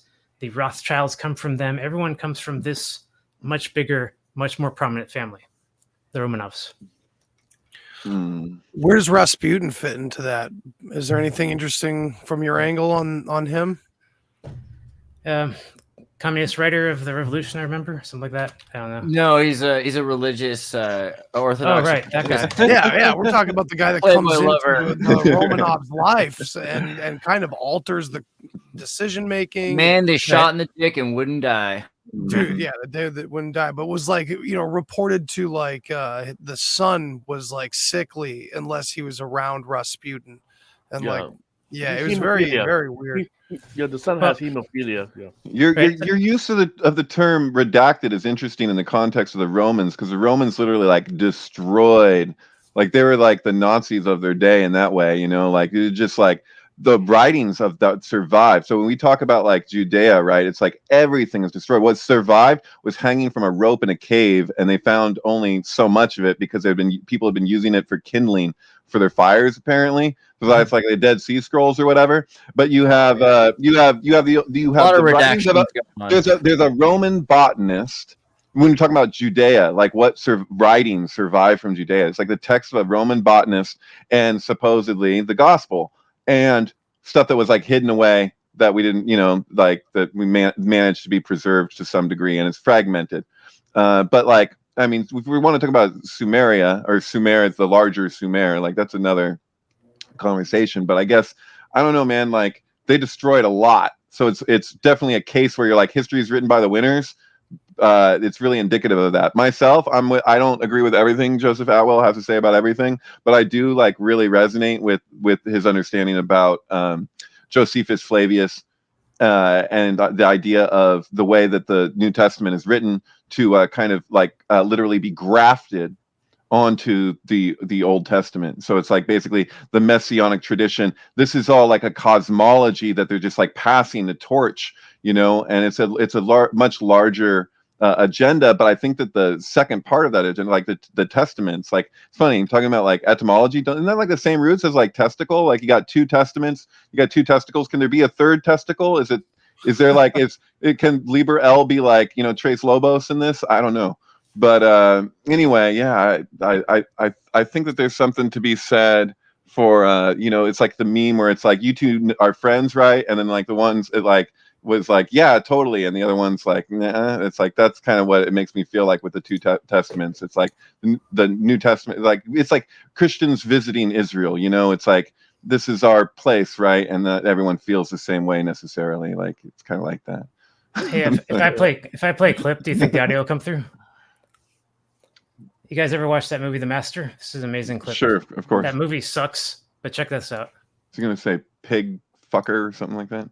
The audio will not come through, but we'll be able to read it. It says, "Is there something frightening you about the cause?" I can't see the bottom line. Sorry. Let me try again. All right, ready?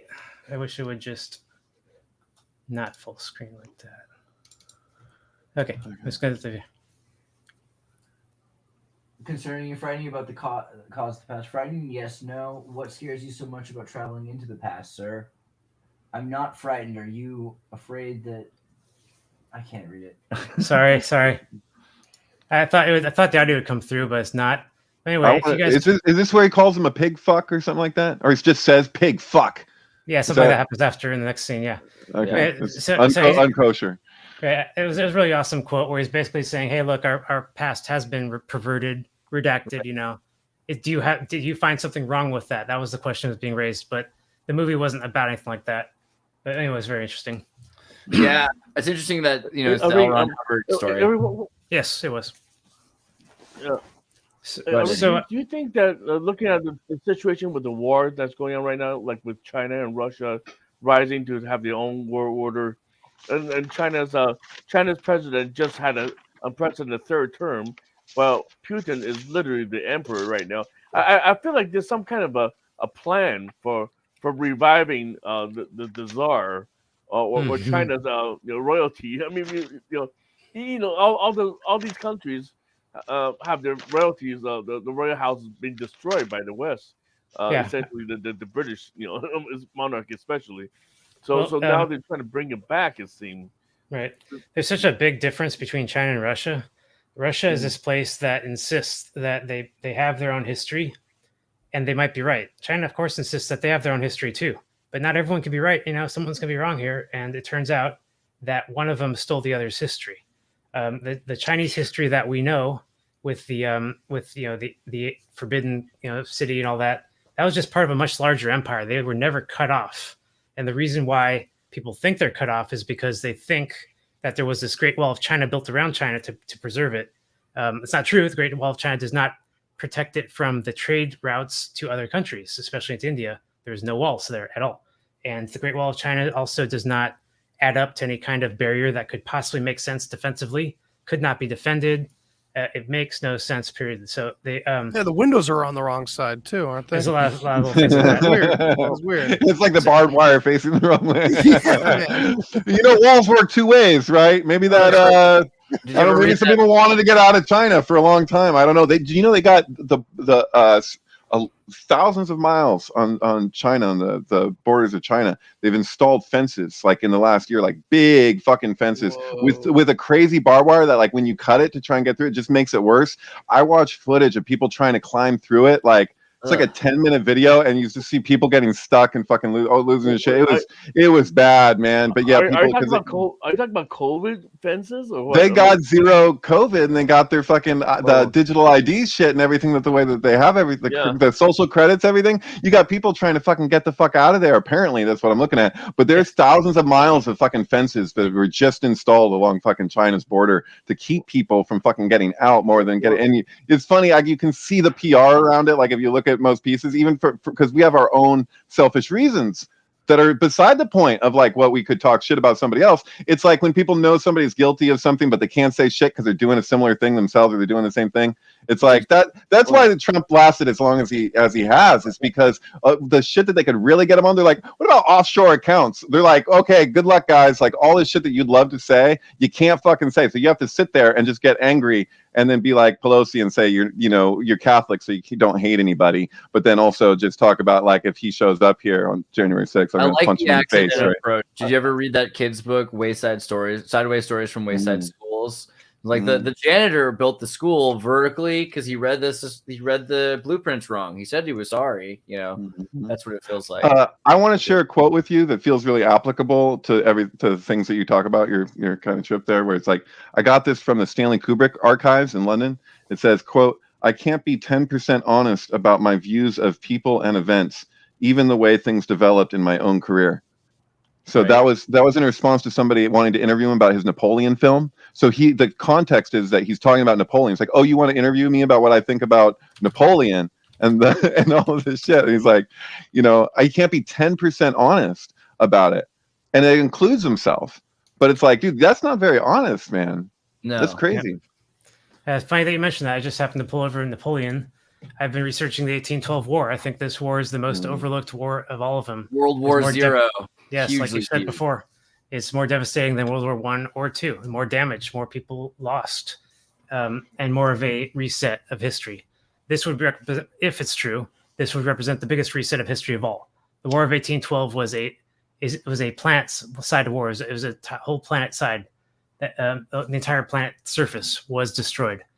And it wasn't necessarily something that was wanted by warfare. It was more or less something that I believe happened as a result of the failure of the war that the deep state was trying to cause on Earth, the Napoleonic Wars. The War of 1812 wasn't just, hey, let's go invade Moscow. It was, look at France inventing all of this rapid, super advanced technology in very short order. What are they up to? Are they going to make a bunch of music and share free energy to the world? No. Napoleon's going to invade everyone, right? So the technology has only ever been released for the purposes of invading other countries. And the reason why Napoleon, or attacking or controlling people, the reason why Napoleon even wanted to invade Russia in the first place was because the deep state had sort of created him and this French Renaissance in order to build an army that was ideologically willing to go and invade Eastern Europe and end once and for all the Christian religious schism that has been raging on for 600 years in that region. If the deep state can win the war, they basically are going to control humanity forever. This is the oldest crusade they've been trying to win. They never got it. Every single war they've ever tried failed on them. Something just went drastically wrong. And in this war, something went wrong too. Napoleon wasn't what they wanted him to be because of the French Revolution. French Revolution was so devastating to the ideology of the new Latinized French and their identity of being advanced and into science and into things that are real and no longer interested in gods and old things. This was a whole French mentality in the 18th, 19th century. And that was supposed to manifest into this war mentality and invade Russia. But the French Revolution had ruined everything. The French Revolution threw off the authority of the church, said, we're not listening to you guys anymore. And after that, this power vacuum in 1801 was so, the power vacuum in Europe after the church's authority was lost was so broad that basically somebody had to claim it. The Russian Tsar in 1801 claimed to be Tsar of all of Europe and Asia. And so Napoleon had no choice. In 1804, he did the same thing and said, we're going to counter the deep state plan. We're going to turn it all on its head. And we're going to free all those French colonies that the Jesuits set up in the first place. We convert all those people over to monotheism. We're going to tell them that, that the church is gone, that they never have to listen to church anymore. So whatever Napoleon did was devastating to the deep state's plans. One thing that he obviously did was he burned down the Kremlin. If you look at the facts of the invasion of Moscow, there's no doubt that that's what he did. The Westerners wanted to burn down the Kremlin for a long time. Even Hitler tried to do that. But essentially, the Westerners wanted to ignore the fact that the French Revolution was about the church, but that Napoleon's army was an atheistic army for the most part. There's extremely anti-church authority. Yes, they wanted to burn the Kremlin down as soon as they got there. And the other thing that they also burned down was the American White House. The official story of the 1812 war, which just so happened to be raging in America too, was that the British crossed the ocean and burned the American White House. Of course, it makes no sense that they would burn what was one of their churches at the time. Instead, it was the French army that burned the White House in the 1812 war. And then finally, the French army also defaced the Sphinx. All of these instances are religious. They have religious motivations. It wasn't just randomly defacing the Sphinx. By destroying the nose and the beard, they're restoring Osiris from its original form as a triform god, Saturn, Venus, and Mars, into its current form. Saturn's by itself now. Venus and Mars are gone. So Venus representing the nose and Mars representing a long, elongated beard. Napoleon's army specifically defaced him in such a way in order to show the Egyptian slaves that the Jesuit authority that had been set up in that region no longer applied. By destroying the Sphinx, no god showed up, and they could see that Napoleon's army was righteous. So anyway, that was the last point. Is the 1812. Can I interject for a second? What was the name of one of Napoleon's right-hand men that translated the hieroglyphs, that came up with what those translations were? There's a good book about it. I think it's called The Egyptian Book of Life, but it's a that basically he was heavily monotheistic, whatever, right. But very biased himself. And I know that he influenced the explanation of what all those he became like the kind of the authority on what all those hieroglyphs meant, and it influenced up until relatively recently, like in the last 30 years or something, like how we treat the hieroglyphs. Like a lot of it was just taken for granted. It's like, where did this come from? And it's like, oh, it's the way that they viewed the Egyptians living there, Napoleon's army. I guess you're making the distinction that you're saying, like the way that soldiers might relate to it would obviously be distinct from the way that his chief translator guy, intentionally, apparently biased guy. So much better than a hand in the pocket. He's got his devil shocker thing. Is this it? Is this the guy? Is this who we're talking about? What did you find it? Yeah. Jean-Francois Champollion, right? Yeah. Yeah. Which sounds a little bit like a at the champion hands, huh? or a mushroom, but yeah, here you got full hand, and here you got like, yo, bro, I'm gonna let this one ride a little bit. He's like, it's the little hidden hand. Look at that. That is Actually, very. Prince Harry did that hand Yeah. sign. Yeah. Yeah. That's how you know you're like you're Banksy. Actually, Prince Harry did that in front of Totally. So you can see the Sphinx there is all buried, right? Hey, It's written- oh, it yeah, was- Go ahead. You got your question. Hey, have you read this book by Walter Lacour, A History of Zionism from the French Revolution? No, I haven't. I'm not. Well, I don't Not know. heard of it. You're frozen, by the way, Eddie. Yeah. Yeah. Must be an interesting book. Okay, but right when he gets back. So yeah, the biggest evidence that the 1812 war was devastating was this theory called the mud flood theory. I'm sure you've heard of it. The idea is that essentially places on the planet, all over the planet, different regions, different cities, the ground level raised up above the level of the buildings, covering up doors and windows, and that they sort of just built over those locations today without ever explaining to the people what happened. Where'd all the mud come from? Was it like liquefaction? Did the building sink into the ground? And if so, why didn't they tilt? Was it, some kind of hydraulic drilling? We know how hydraulic drilling works, and we know that the kind of effects it leaves behind does not leave mud behind, for example. So that's not it. We need an explanation for the mud flood event. Now, the debunkers will say there was no mud flood event. There was a series of small events that were unrelated, and that these underground windows and doors are actually parts of specially built buildings that liked underground gardens. So those theories are used to debunk this theory, but there's just so much evidence of it. I'm definitely a believer. I've been finding nothing but, like you saw that picture of the Sphinx. But there's many other reasons to believe that something devastating happened in 1812 and that we essentially experienced a world reset since. And to give you a kind of an idea of how much of a reset, allegedly in the mud flood, the period between 1812 and 1860 was unlivable. There was no place on this planet where you could really just go and live. The atmosphere was devastated by dust. Mud rains and blood rains were constantly pouring down. There was no sun, and nothing would grow. All the giants and the big creatures died simply by not having enough energy from the sun. And during this time, there was a desert, a world desert. It lasted 40 years, 40 years of wandering in the desert. See what I'm saying? So essentially, the duality of history, you might say, hey, wait, the Exodus, they wandered the desert too. But if you look at the Exodus story, it makes no sense. There was no reason for the Israelites to wander to the desert back then when they should have traveled to a water region like Morocco or right. Well, 40 is the gematria of the letter mem, which means water. Right. That's true. Yeah.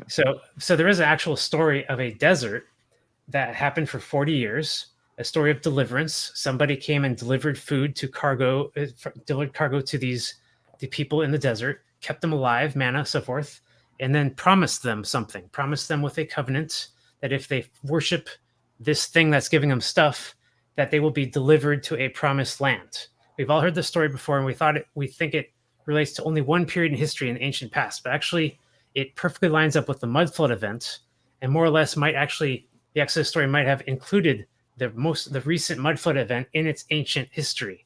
The original version of the Exodus was all about Joshua. It didn't have a Moses, but in the current version, we have this new character, Moses, who does not factor into the plot at all, period, does not.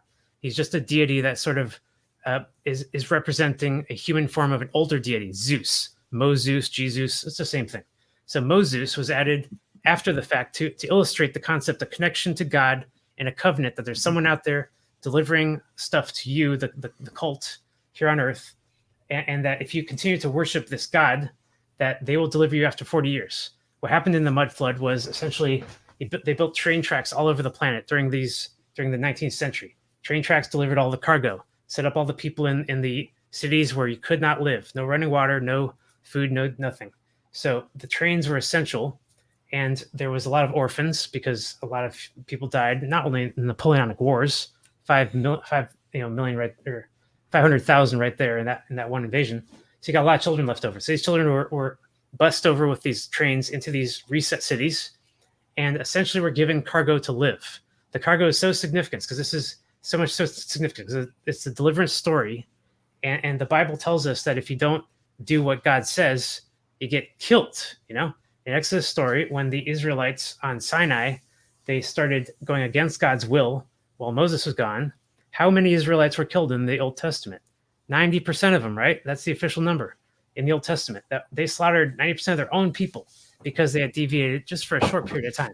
This does not describe a cohesive race of Jews. This describes something else entirely, a reset scenario where a cargo cult is receiving deliverance, manna from heaven, and a God on high that's giving them instructions, regardless of what is going on. Spaceships, UFOs, trains, it doesn't matter how they got it done, but this essentially was the scenario. They're not working for their food. Yeah, it's right. huge. And after 40 years of this, we get the society we know today, where people are completely believing that there is a God that influences and watches over us, all-seeing eye and all that kind of stuff. You meet people all day long that believe in this stuff. You meet people that say, bless you when you sneeze. All of these things came from something recent. It's not ancient superstition. I believe that most of the religious beliefs that we have today. The way they related to it is radically different than the way that you look at any organization, the church. It's like, I don't know. I'm with Christian Murdy on that point, and I think it's a shame because I think we end up missing out on the depth of what it is. So having any conception of what it is actually is. Like when you're looking at that story, it's hysterical. Like Moses going up Sinai, that's like a level of subversive fucking humor that is just like beyond like almost anything I've ever read. I've translated a fair chunk, that whole section at least of the book of Exodus, with a rabbi, and it took a long time. And you read it, and every word you're looking at, it can have 10 to 20 to 30 different meanings in English. And so like when you're reading something like that, you're like, oh, you can see it this way, you can see it this way. There's so many ways to relate to it. But even despite all of that, like getting through it, it's like he goes up there. Let's be clear, like he goes up to the mountain. He receives something from the hand of God. We don't know what it is because the text never tells us what it is. And it was destroyed. It's something, and it's profound. Exactly. And then he climbs all the way down. It's this whole production. And then he goes down, and then they're doing the thing. They're doing Egyptian mysticism. They're practicing what he liberated them from. Because, and that's the thing with Heliopolis, is the significance, is that there's basically rabbis who are practicing Egyptian mysticism. That is what's said.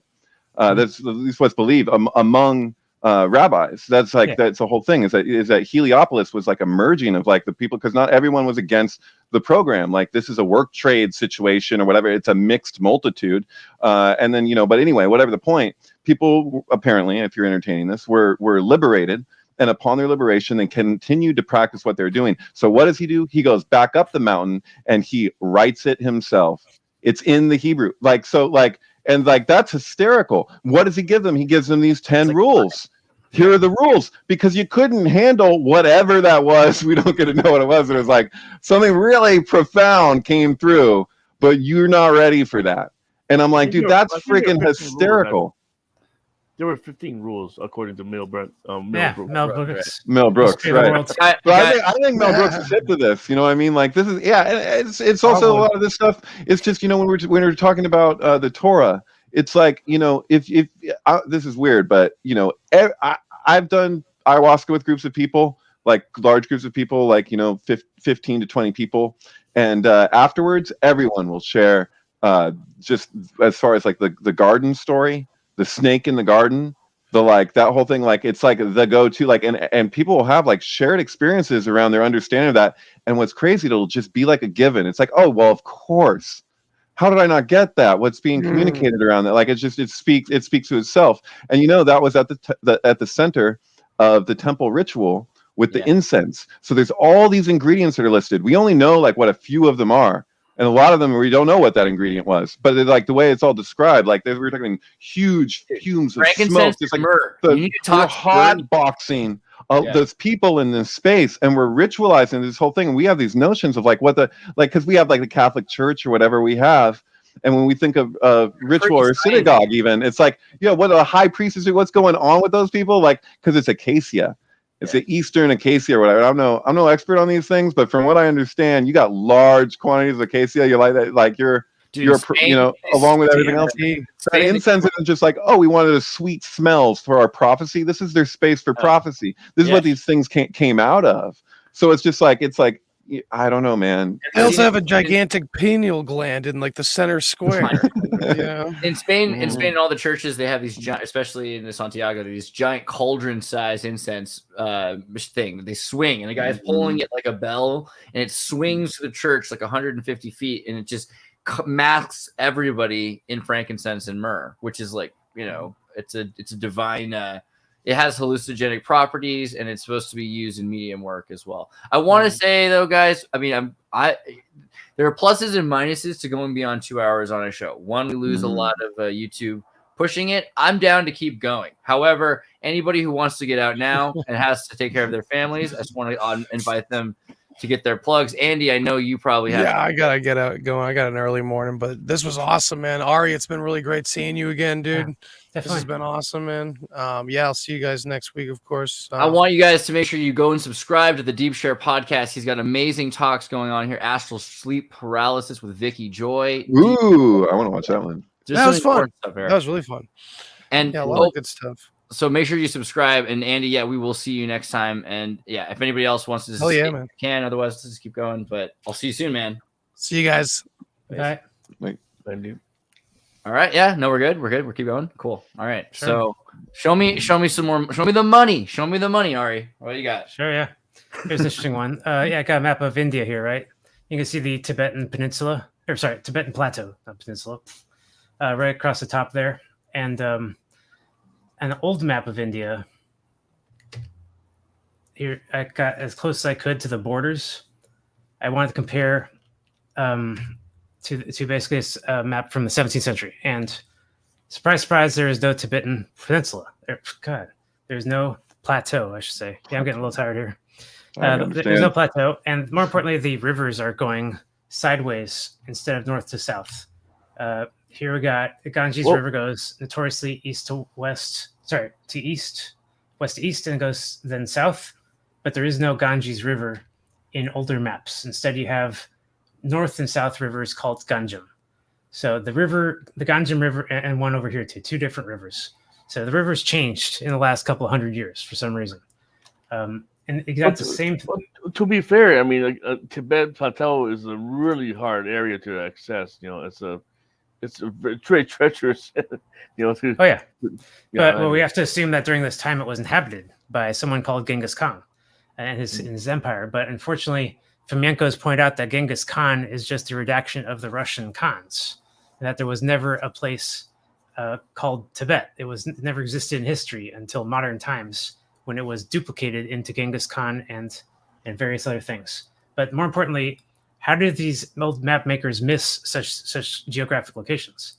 Modern historians will tell you they just weren't good at map making, or they just totally distrust the testimony in general. There's the Spanish explorers, for example, of North and South America were completely denied, debunked in modern day. All of their testimony, which still exists, is considered wrong. They found golden cities here and there. Nope, they didn't. They must have been lying about the golden cities.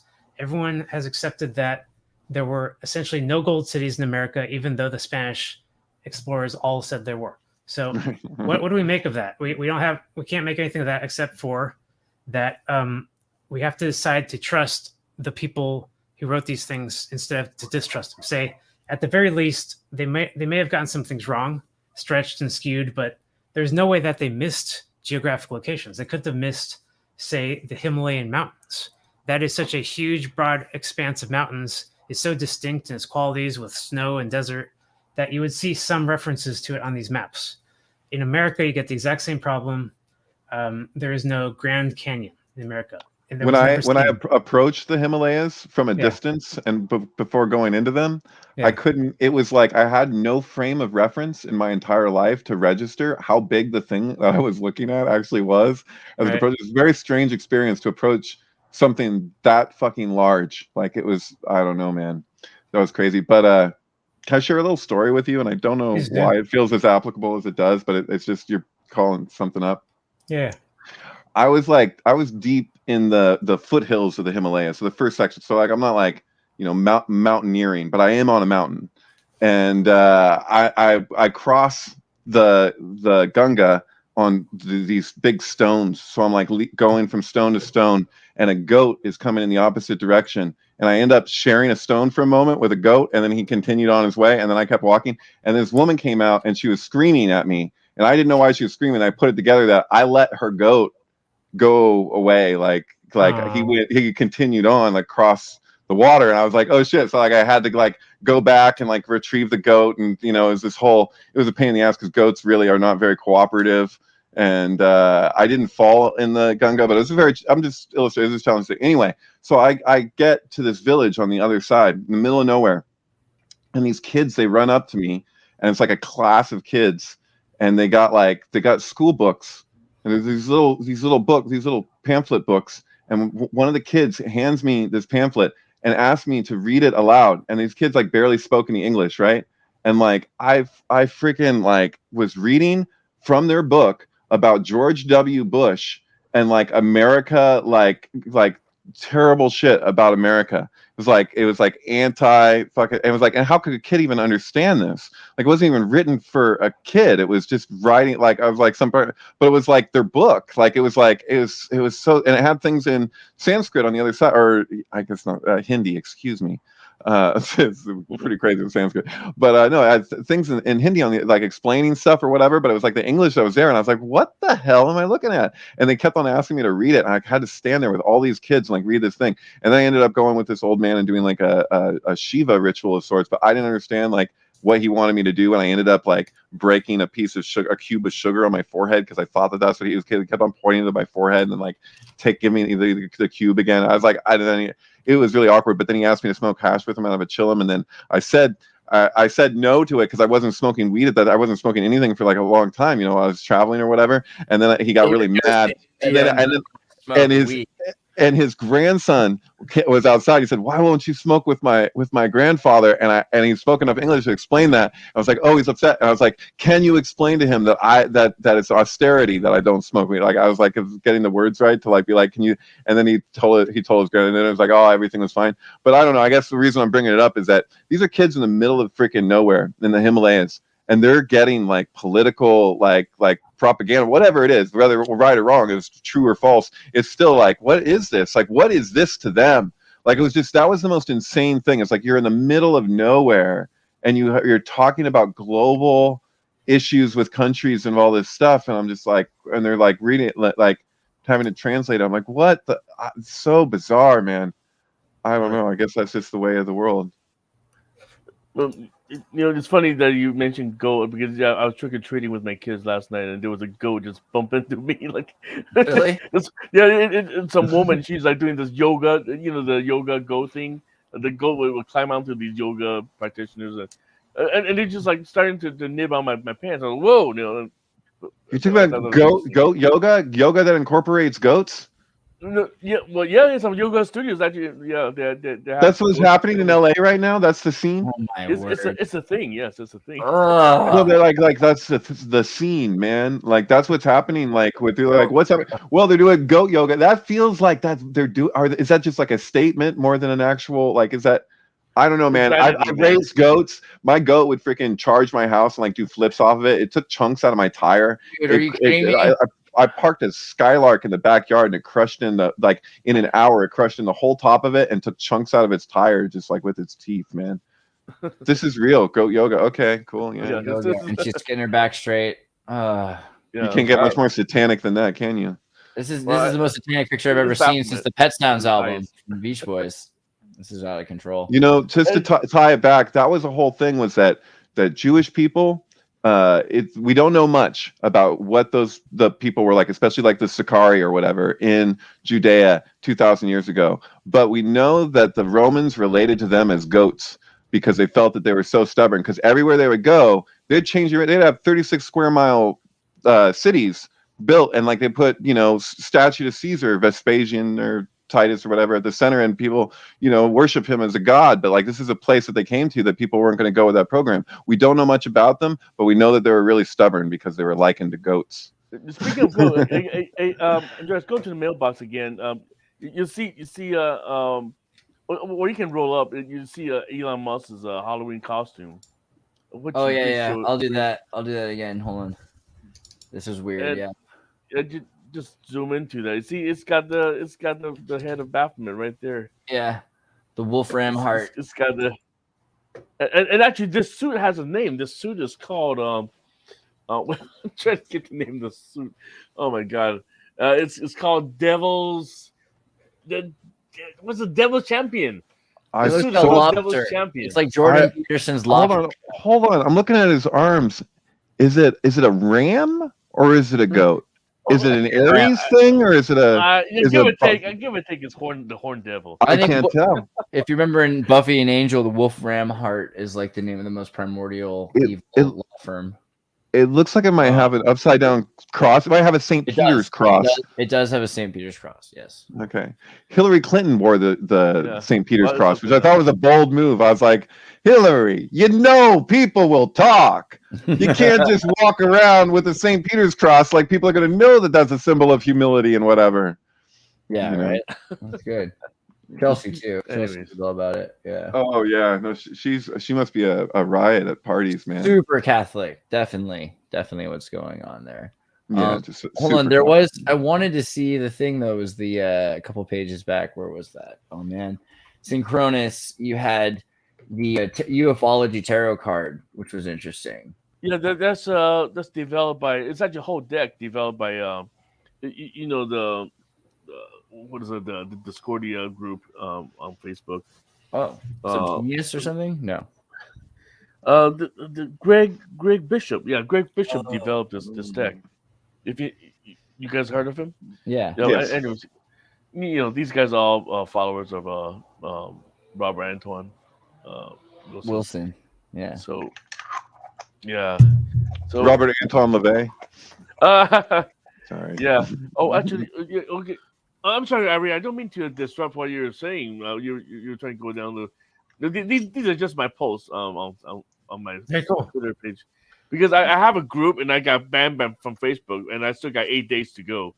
So I've just been posting. I got 24 days to go. So you're 29. Yeah, yesterday. It's severe, man. These people are like. Well, what it means is that there's about to be something really important about to happen. Because like anytime they get rid of people that are into truth investigative journalism independently and are having any sort of outreach, I have I guess now, kind of cute to say it, too big of an outreach to have a Facebook account during important events. But it's like the weather, you can tell a storm is coming. It seems like they're going to.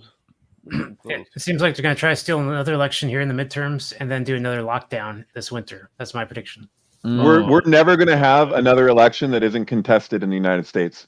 The way that we've gone so far with it that it's impossible, and it's only increased with frequency every time. No, it doesn't matter who wins; it's going to be fucking contested. And even if somehow magically in a million years, somehow if it was actually on the up and up, it would still be contested at this point because that's fucking it's so divided.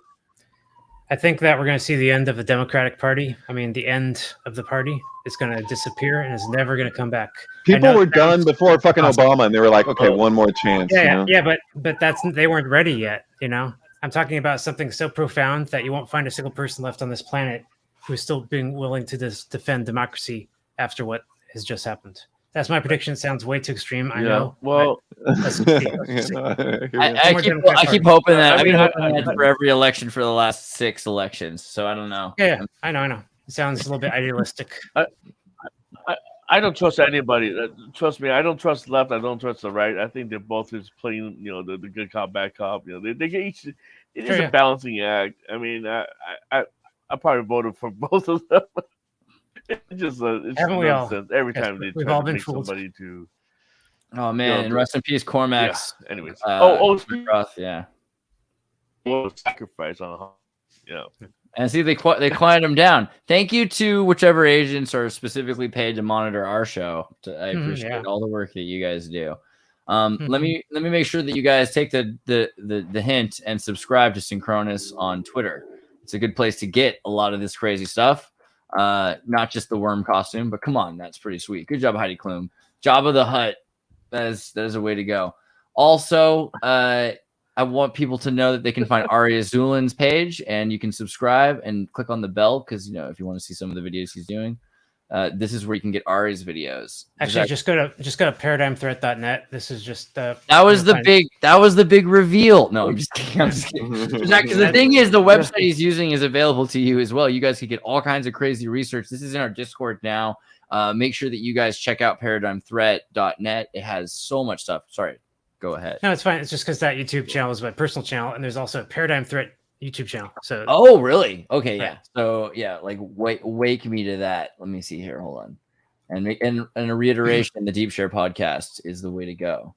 Paradigm. Oh, yeah, see, look at this. Look what you just taught me. I'm baptized me, bro. That's awesome. So Paradigm Threat. Get into the Paradigm Threat. Check out I haven't even seen all these videos yet. I can't even wait. Oh, you have a Conan breakdown.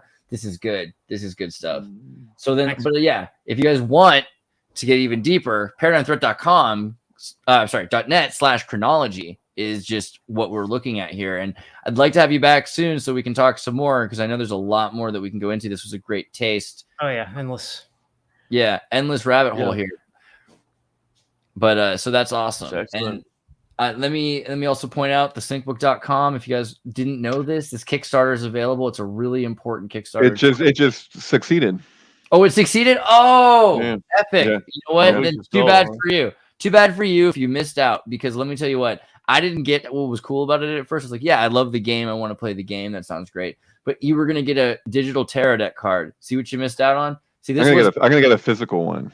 Yeah. If you paid 17, digital download game, 23 was the game download digital tarot deck. So those of you who knew what to do got some pretty sweet stuff, like printed stuff. So yeah, physical. It won't be made until like a year from now. Or like, I have to check. Yeah. But yeah. In other words, if you are interested in getting a physical tarot deck, which is like pretty based from Kitchen Sinks, Alan Abadessa, the Alan Green, who made the Hindsight is 2020 documentary that you can watch on my channel. Yeah, you can reach out to him. I'm sure he'd be down to take further investments in his game and to reward them with tarot decks. I mean, the guy. So yeah, the demo is amazing, and so this is going to be the full deal. So he's freaking stoked right now. Yeah. Did he have one of those pledges like $237? Yeah, all the numbers are fun numbers. They were all 17, 7, 23 Enigma right there. That's what we're focused on these days. But yeah, the game is going to be really fun and pretty and cool. So that's something awesome. And yes, on the the Sync book, go to thesyncbook.com, go down to the picture of the pretty lady, the Sync flicks, and you can find all of David's Sync films, including the Mitchells vs. the Machines and Florence of the Machine, which is just phenomenal. If you want to see a movie with it demystified, with its particular ritual stripped of it, and another ritual demystified by combining it together, this is not just educational; it is magical. I love the work that you do, David. Thank you for it. Thank you, sir. Yeah, did I cover all the bases? That wasn't so bad, guys. Let's do this again soon. Make sure that you meet up in the charternova.com Discord and converse. The conversation never ends. Let's call it the after party. Will do. Thanks, guys. See you next time.